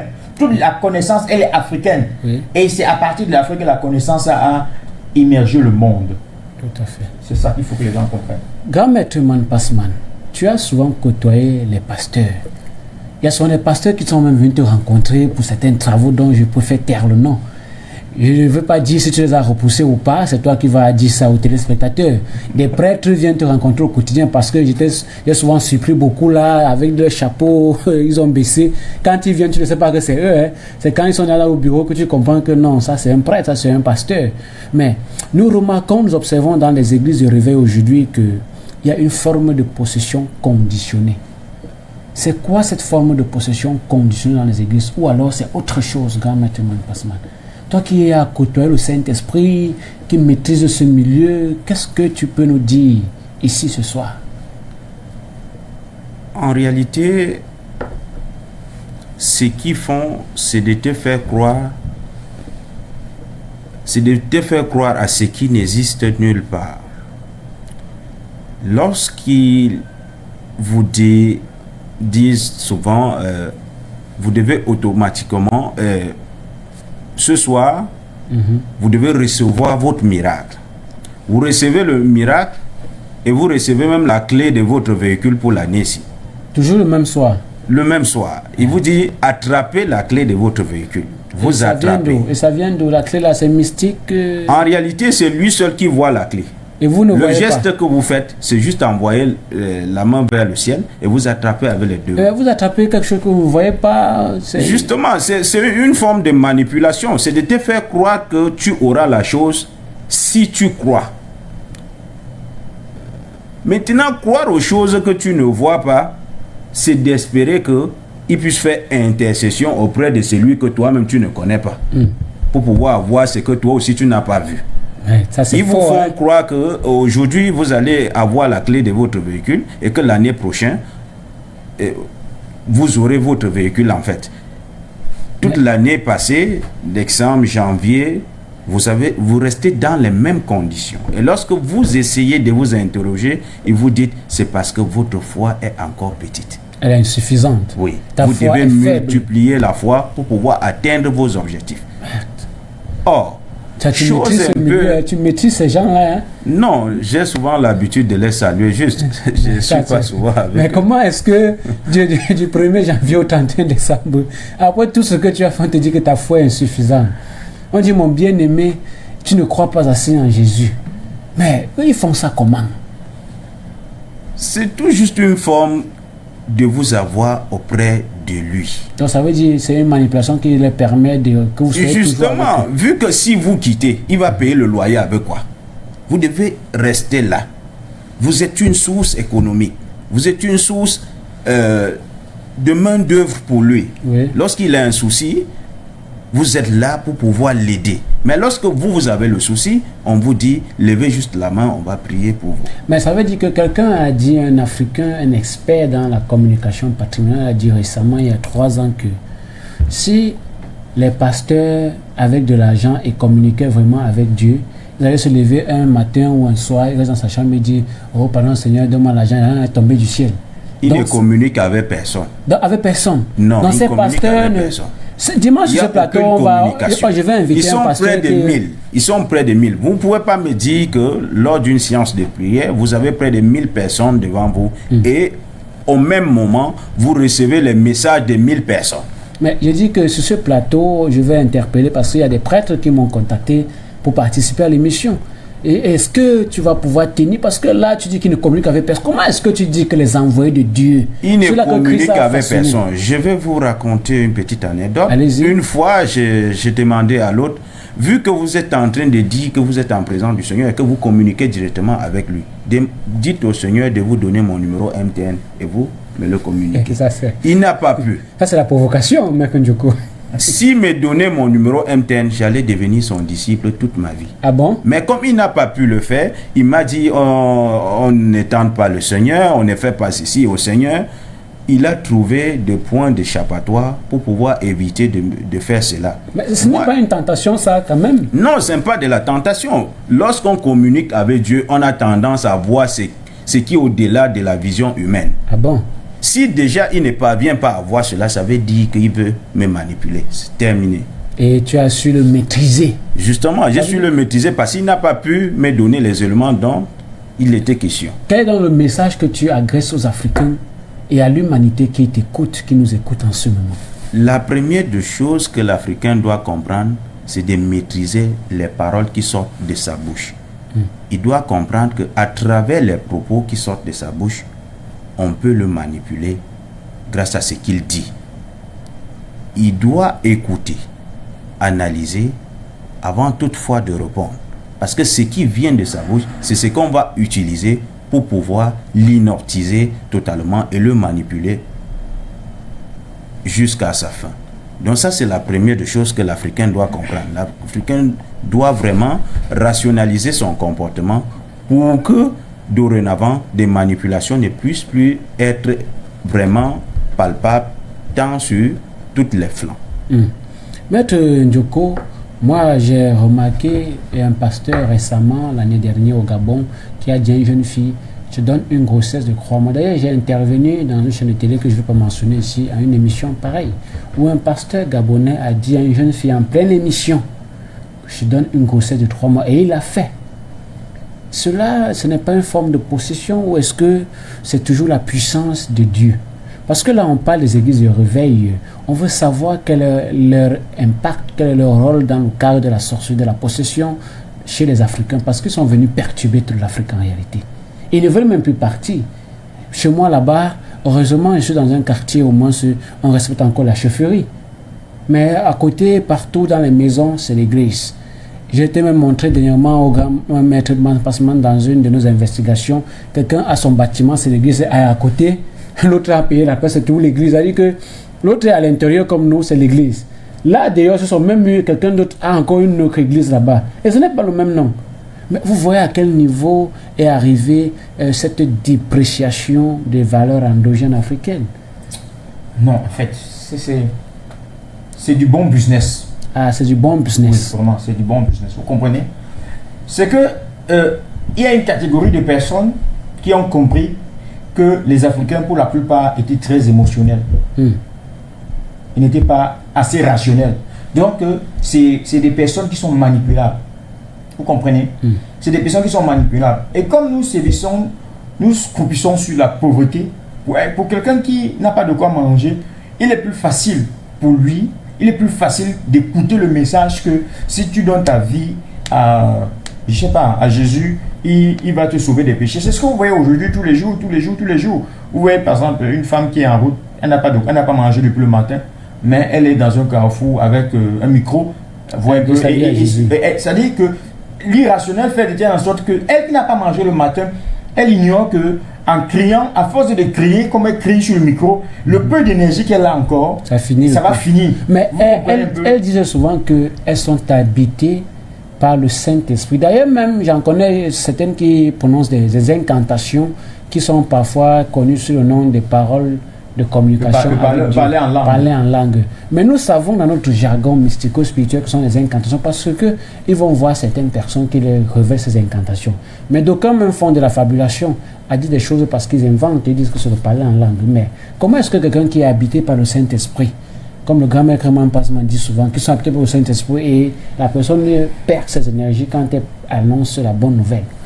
Comme je l'ai dit, si je veux pas gaspiller mon énergie pour parler des choses inutiles. Oui. C'est que ce qui se passe, c'est justement du business. Du business. C'est du business. Mais parce que vous êtes en train de parler à mon Dieu Vision. Je vous dis tout simplement que ce qui se passe, c'est du business tout court. C'est-à-dire qu'il y a quelqu'un qui a compris qu'il est plus facile pour lui d'avoir à manger sur 10 ans si il te disait que lève les yeux vers le ciel et puis le matin tu auras tel miracle ou tel miracle.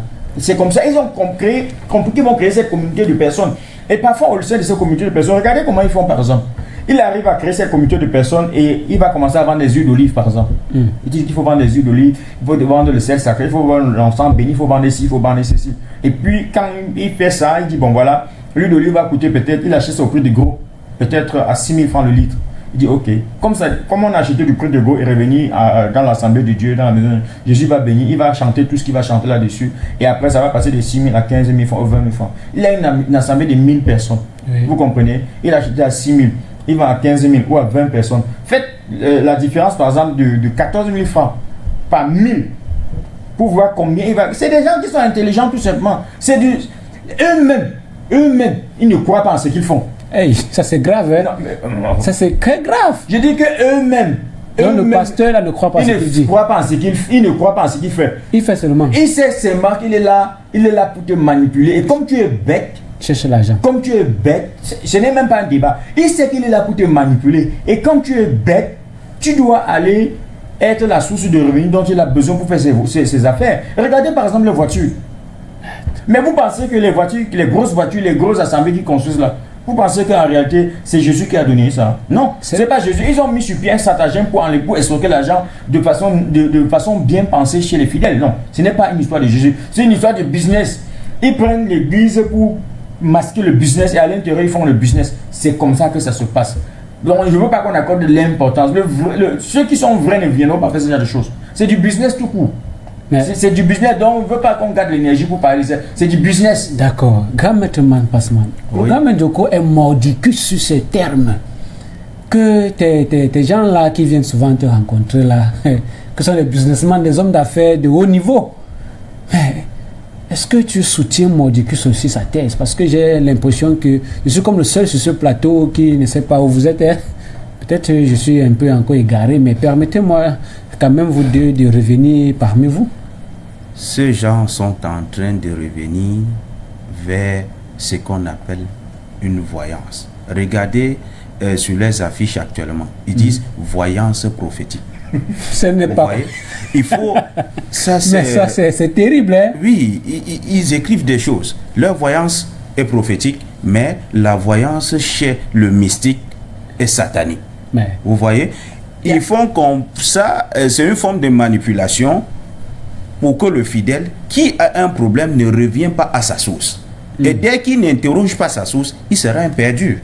Parce qu'il va vouloir interpréter un langage que lui-même ne parvient même pas à comprendre ce que dit son pasteur. Yeah. Et ça devient un problème. Si déjà on veut communiquer ici, nous sommes à 3, nous sommes en train d'utiliser la langue de Molière pour pouvoir se comprendre. On utilise un langage dont vous serez l'unique pour pouvoir déceler le code de communication. Ça veut donc dire que le message s'adresse uniquement à vous, nous sommes exclus. Et ils utilisent régulièrement de moyens ou de formes de langage dont eux, celui qui prononce même ne sait même pas ce qu'il prononce. Il prononce parce qu'il a aussi entendu qu'on est en train de prononcer quelque part. Lui aussi il prononce pour être en position ou peut-être en présence de certaines forces. Et quand certains qui n'ont même pas mangé tombent en transe, on dit qu'ils étaient possédés. Parce qu'on ne peut pas passer 2 heures de temps à crier. Subitement, à la fin, on croit qu'on a toujours la force ou peut-être on est habité par certains esprits. Il y a ce genre de forme de manipulation au niveau des paroles. On utilise des paroles, vos propres mots, pour pouvoir vous manipuler, vous faire comprendre que là où vous êtes là, c'est fini pour vous. L'unique chose que vous pouvez faire, c'est de donner votre vie et de devenir un esclave de votre propre vie. Mais je ne vais pas citer le verset. Oui. Mais il y a un document qu'on appelle, moi j'appelle ça document, qu'on appelle la Bible. On dit que l'homme ne vivra pas que de nourriture, il vivra aussi de la parole de Dieu. Mais comment tu peux dire que ce pasteur a faim quand il vit de la parole de Dieu? Ça c'est une déclaration grave. Il ne vit pas de la parole de Dieu parce qu'il manipule des gens. Lorsqu'on vous manipule et que vous faites des choses qui n'est pas à votre propre guise, ça veut dire que c'est du vol. Donc il vole. Ça veut dire que ces pasteurs-là, aujourd'hui, tu es en train de dire aux téléspectateurs de ne plus aller dans les églises, de revenir à la source. Justement, l'Africain doit réinterroger d'où il vient. Quand on sait d'où on vient, on saura où on va. D'accord. Si déjà vous ne connaissez pas d'où vous venez, pour pouvoir rentrer dans votre source, vous réinterroger, accepter les réalités que vous vivez, vous n'allez jamais atteindre l'objectif visé. Parce que lorsque vous acceptez la réalité de votre propre vie, vous allez comprendre certaines choses qui vous arrivent. Et ne pas toujours croire que vous avez la possibilité d'être comme Jean-Paul qui a sa voiture, qui a ceci, qui a ceci. Vous devez d'abord accepter d'où vous venez, c'est-à-dire dans votre famille.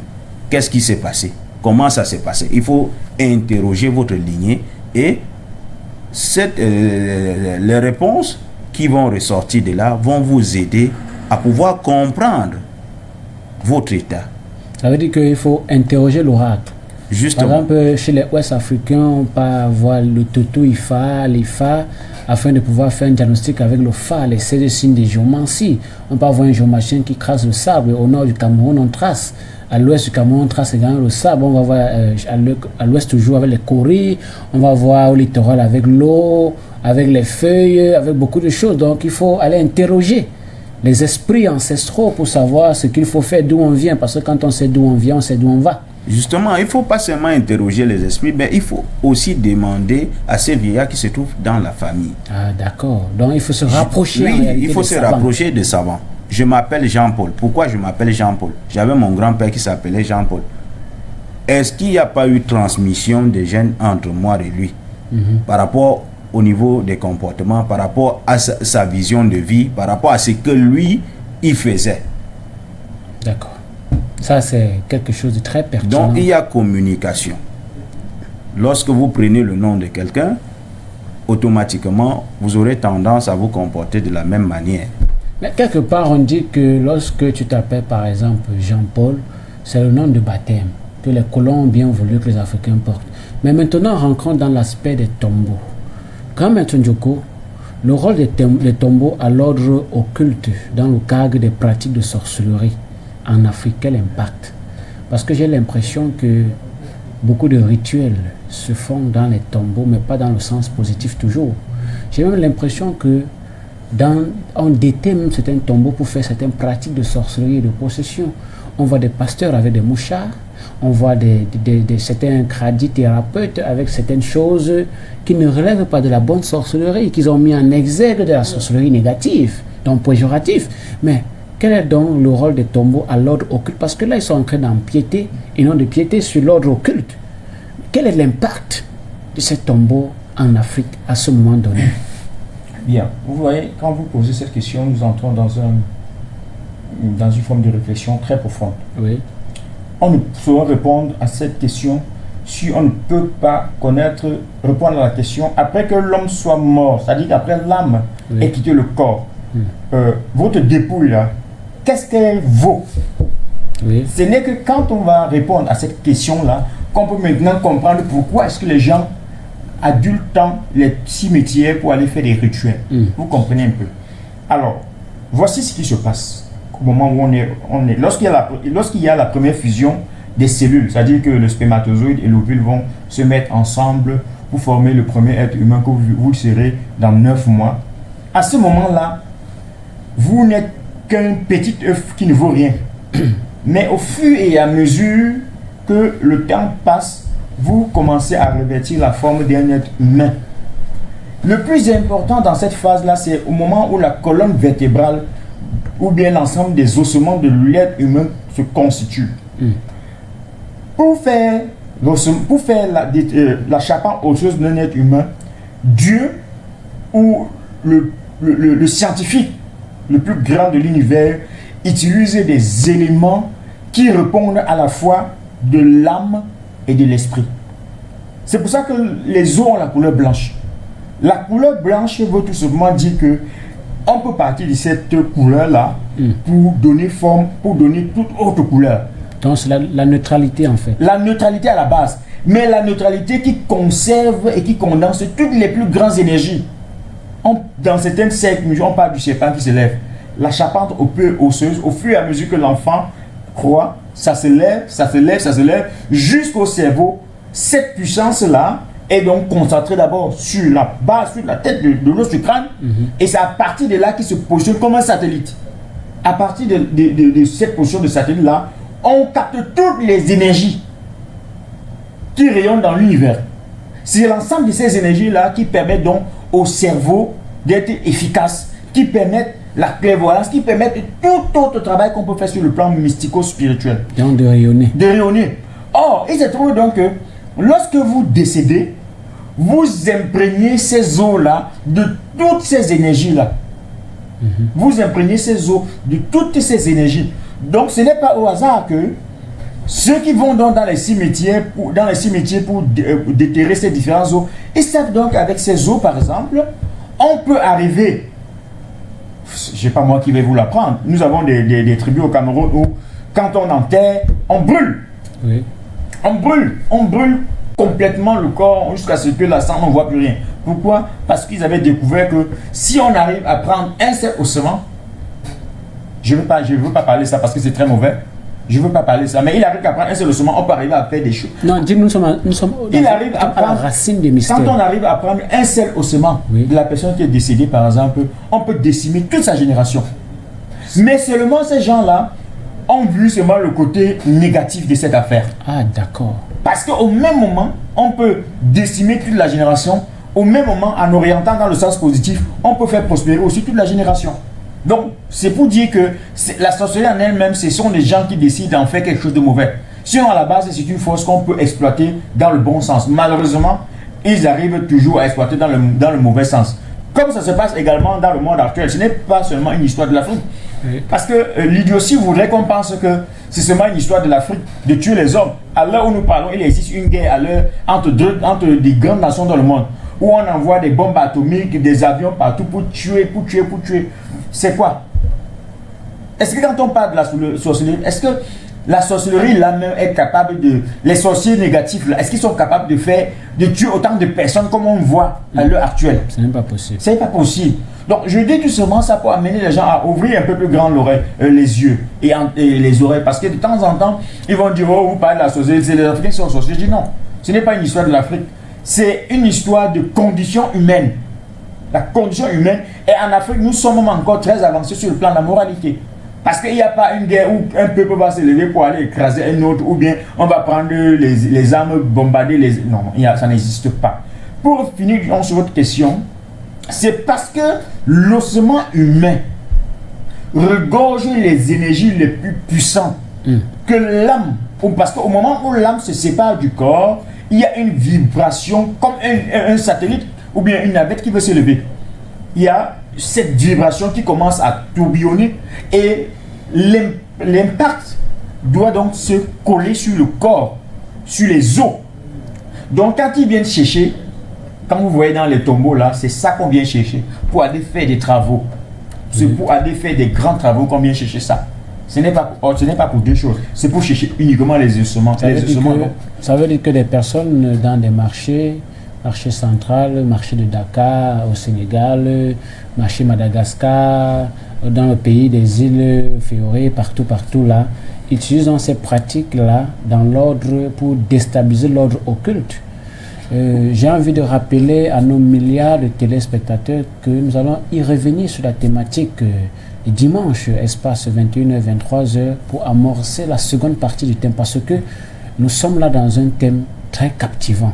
Et nous n'avons même pas encore dit certaines choses ici sur le plateau.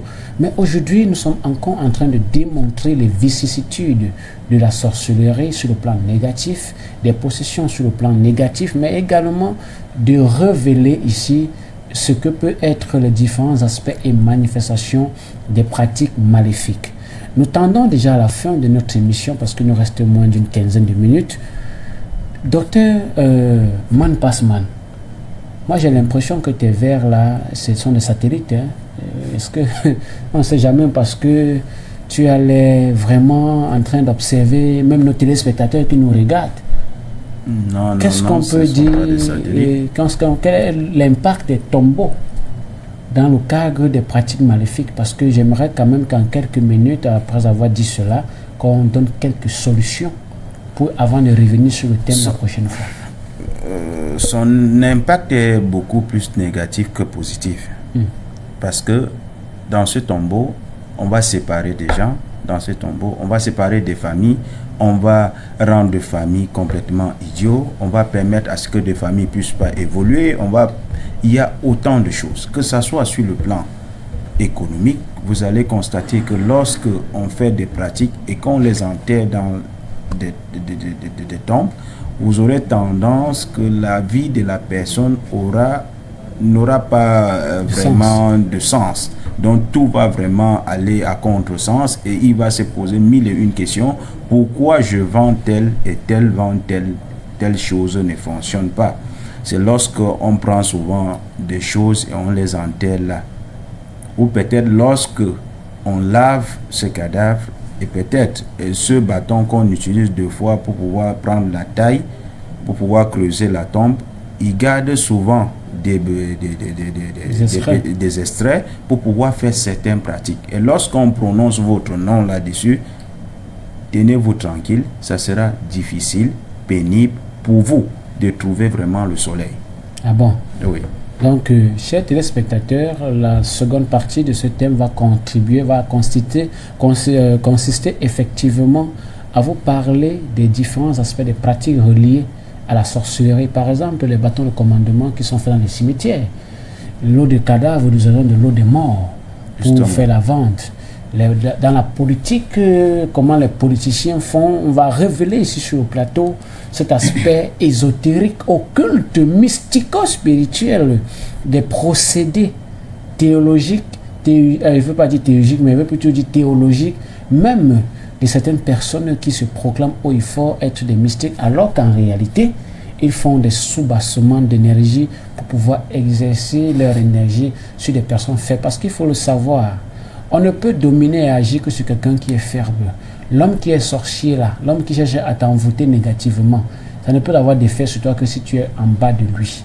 Mais quelqu'un qui est positif ne peut pas avoir d'effet sur lui parce qu'il ce n'est pas possible en fait que cela puisse être réalisable et non réalisé. D'autre part, je vais profiter pour faire cette lecture de message de Togo qui dit: merci mes amis pour votre émission, je suis très content de ça, je suis togolais et j'aime beaucoup vous suivre.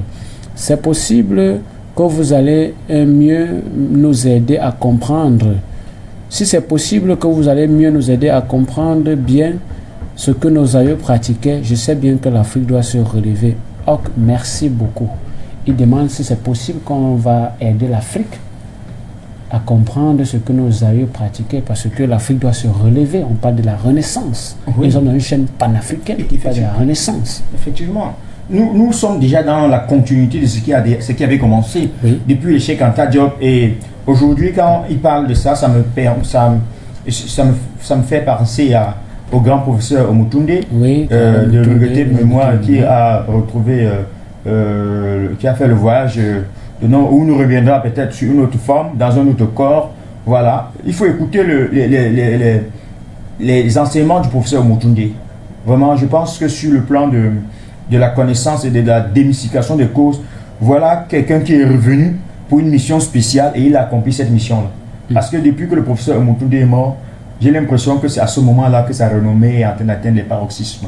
Il a touché tous les aspects de ce que l'Afrique, depuis l'Égypte antique, avait découvert comme savoir. Et il les remet à l'ordre du jour. Il les a remis à l'ordre du jour. Il a fait l'actualisation. Et il a fait l'actualisation. Donc, je pense que quand on va revenir, on parlera peut-être du retour. Oui, nous allons consacrer une émission des émissions sur ça. Aux anciens, c'est-à-dire Cheikh Anta Diop, Kalala Omutunde, Patrice Lumumba, tous ces grands anciens savants africains. Nous allons consacrer un espace, en une journée, on va voir dans l'avenir à ces personnes-là pour les rendre hommage, pour les vivifier, pourquoi pas, pour les honorifier, parce que c'est très important. Parce que quand nous conseillons aux autres de regarder derrière d'où ils viennent, nous aussi, on doit aussi leur montrer l'exemple en regardant derrière où on vient. Eh, grand maître Mampasman. Justement, c'est vraiment nécessaire pour pouvoir retrouver vraiment la ligne à suivre. Si nous regardons déjà derrière, cela va nous permettre d'abord de comprendre comment les choses se sont passées, pour pouvoir voir dans quelle mesure nous pouvons vraiment construire le lendemain. D'accord. Chers téléspectateurs, ce samedi 18 février 2023, Racine de Mystère et son équipe, à travers le pôle des savants de la République du Cameroun et donc du ministère de la Culture, vous invitent à participer massivement à la grande conférence, la première conférence internationale du patrimoine africain au campus 1 de l'Université de Douala sous le haut patronage de monsieur le recteur, professeur Magloire Ondoa. C'est le pôle des savants qui organise cette conférence avec un comité d'organisation très sophistiqué et très bien établi. Nous allons parler de comment comprendre ou alors de la compréhension du phénomène des maladies cancéreuses. 2 points, approche patrimoniale ou traditionnelle et approche conventionnelle. Nous vous invitons massivement, que tu sois à Douala, en Centrafrique, c'est une conférence internationale qui sert certes relayée à travers la grande chaîne de télévision For You Media et d'autres chaînes annexes qui pourront bien venir soutenir également la conférence. Nous vous invitons à participer à cette conférence parce que elle va d'emblée meubler davantage l'esprit africain, à comprendre que le cancer est une maladie qui se soigne, à comprendre que on a des véritables détenteurs des savoirs immatériels et arts divinatoires au Cameroun, en Afrique et pour l'humanité à travers les systèmes de galaxies que recouvre le monde.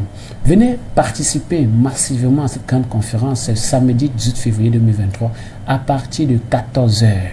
Oui, les numéros qui s'affichent au bas de l'écran vous permettent de rentrer en contact avec le comité d'organisation et ainsi connaître ou alors savoir les différents aspects de la conférence. Vous pouvez également participer de façon matérielle, de façon morale ou autre.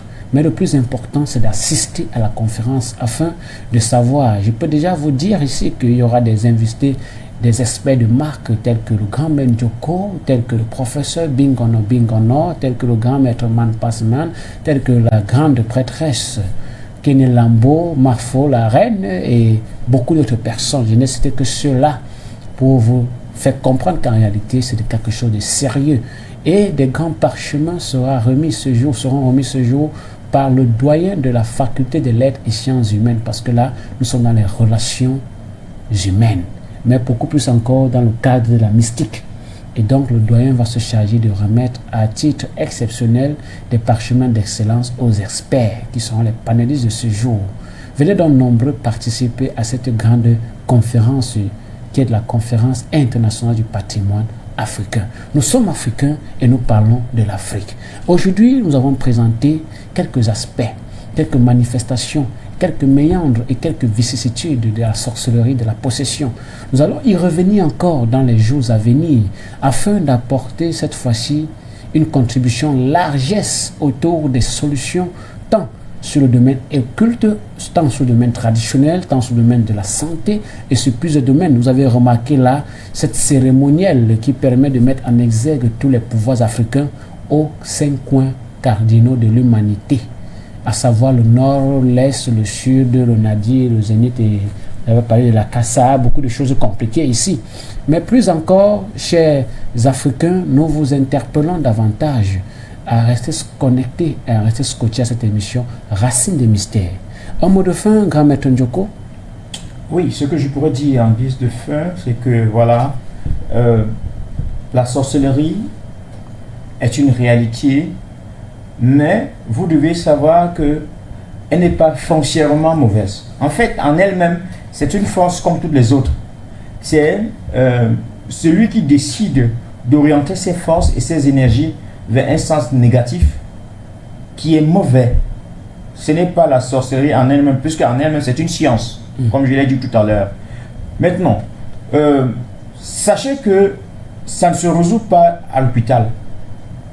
Je le dis en tant que praticien de santé exerçant dans un hôpital, donc ça ne se résout pas forcément dans un hôpital. Ça se résout, les problèmes de sorcellerie se résolvent chez les personnes qui détiennent les capacités de pouvoir résoudre ce genre de problèmes. Donc, l'Afrique est dans sa phase de renaissance croissante. Veuillez donc à chaque fois que vous avez des problèmes prendre l'instant d'une émission comme celle-ci pour pouvoir saisir l'opportunité que nous vous donnons de poser votre problème. Nous n'avons pas la science infuse, mais nous pensons que de par la nature de sincérité de notre cœur et de par l'effort que nous faisons tous les jours pour pouvoir être à la hauteur de vos solutions, nous pensons que nous y parviendrons. Voilà ce que je pourrais vous dire. Donc, à nous revoir samedi à l'occasion de la conférence sur les problèmes des maladies cancéreuses et les solutions tant africaines que conventionnelles ou bien qu'occidentales. Voilà ce que je pourrais vous dire. Bonne soirée à vous. Grand maître Passman, quel est ton mot de fin? Ce que je veux dire aux différents intervenants, ce que je veux dire d'abord à nos multiples spectateurs, c'est d'abord savoir accepter la réalité de leur propre vie. Lorsque vous acceptez la réalité de votre propre vie, vous allez comprendre la manifestation de certaines choses. Et lorsque vous acceptez la réalité de votre vie, vous ne donnez pas l'opportunité aux uns et aux autres de vous dire ce qui n'est pas. Par conséquent, vous allez empêcher ceux qui vont venir vous manipuler dorénavant et de les dire la vérité sur ce qui est. Donc, tous les Africains devraient retourner vers la source, vers leurs grands-parents, s'ils ont la chance, qui vivent encore, les poser des questions et se répondre. Si ces grands-parents ne vivent pas, ils ont les crânes et autres, ils peuvent aller dans la maison ou suivre un rite pour pouvoir comprendre la manifestation de certaines choses dans leur vie. Ou si cela n'existe pas dans leur village, dû à la religion qui s'installe un peu de partout, ils peuvent quand même se rapprocher d'un détenteur de savoir immatériel et art divinatoire, que grâce à certaines forces, il va déceler certaines choses qui nuisent à cette personne. Si cette personne est manipulée ou si cette personne est habitée, il va l'aider à utiliser la nature pour pouvoir s'en débarrasser totalement et d'être maître de sa destinée. Alors, chers téléspectateurs, soyez maître de votre destinée. Un grand maître l'a toujours dit, sois le chauffeur de ta propre vie. Votre émission, c'est Racines des mystères sur la grande chaîne de télévision panafricaine de la Renaissance africaine, For You Media Africa. Ce soir, nous avons parlé de comment se défaire des pratiques maléfiques. Nous avons beaucoup insisté sur les manifestations, les causes et les aspects de la sorcellerie. La prochaine édition, nous allons y revenir pour vous apporter la contribution, à savoir les solutions, afin de continuer à vous édifier davantage sur ce principe. Je suis Sa Majesté, le bon professeur Aimé Phoenix, prestataire de cette émission, et à ma gauche, j'avais le grand maître Moune Passemal, le médecin de l'Ordre international africain de la médecine patrimoniale et même camerounaise. À ma droite, j'ai le grand maître Ndjoko, un spécialiste, un magnétiseur, un clairvoyant, spécialiste des domaines de la médecine alternative et même des domaines patrimoniaux. Plus encore, un mystico-spirituel. D'ailleurs, ce plateau est recouvert des mystiques et des mystico-spirituels.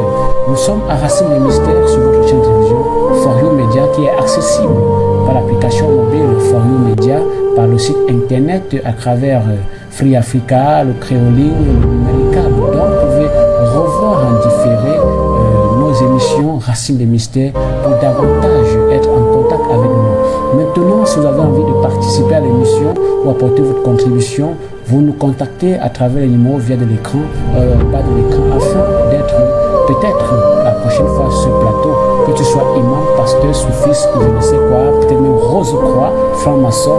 Nous avons envie que tu viennes t'exprimer si véritablement tu sais que tu as quelque chose à dire. Je suis Sa Majesté et professeur Aimé Phoenix, votre serviteur ce soir. Merci d'avoir écouté cette émission et au nom du pouvoir, de la sagesse et de l'amour, je vous donne rendez-vous à très bientôt dans la nouvelle édition Racine des Mystères. Très bonne soirée à tous et merci à tous nos millions de téléspectateurs.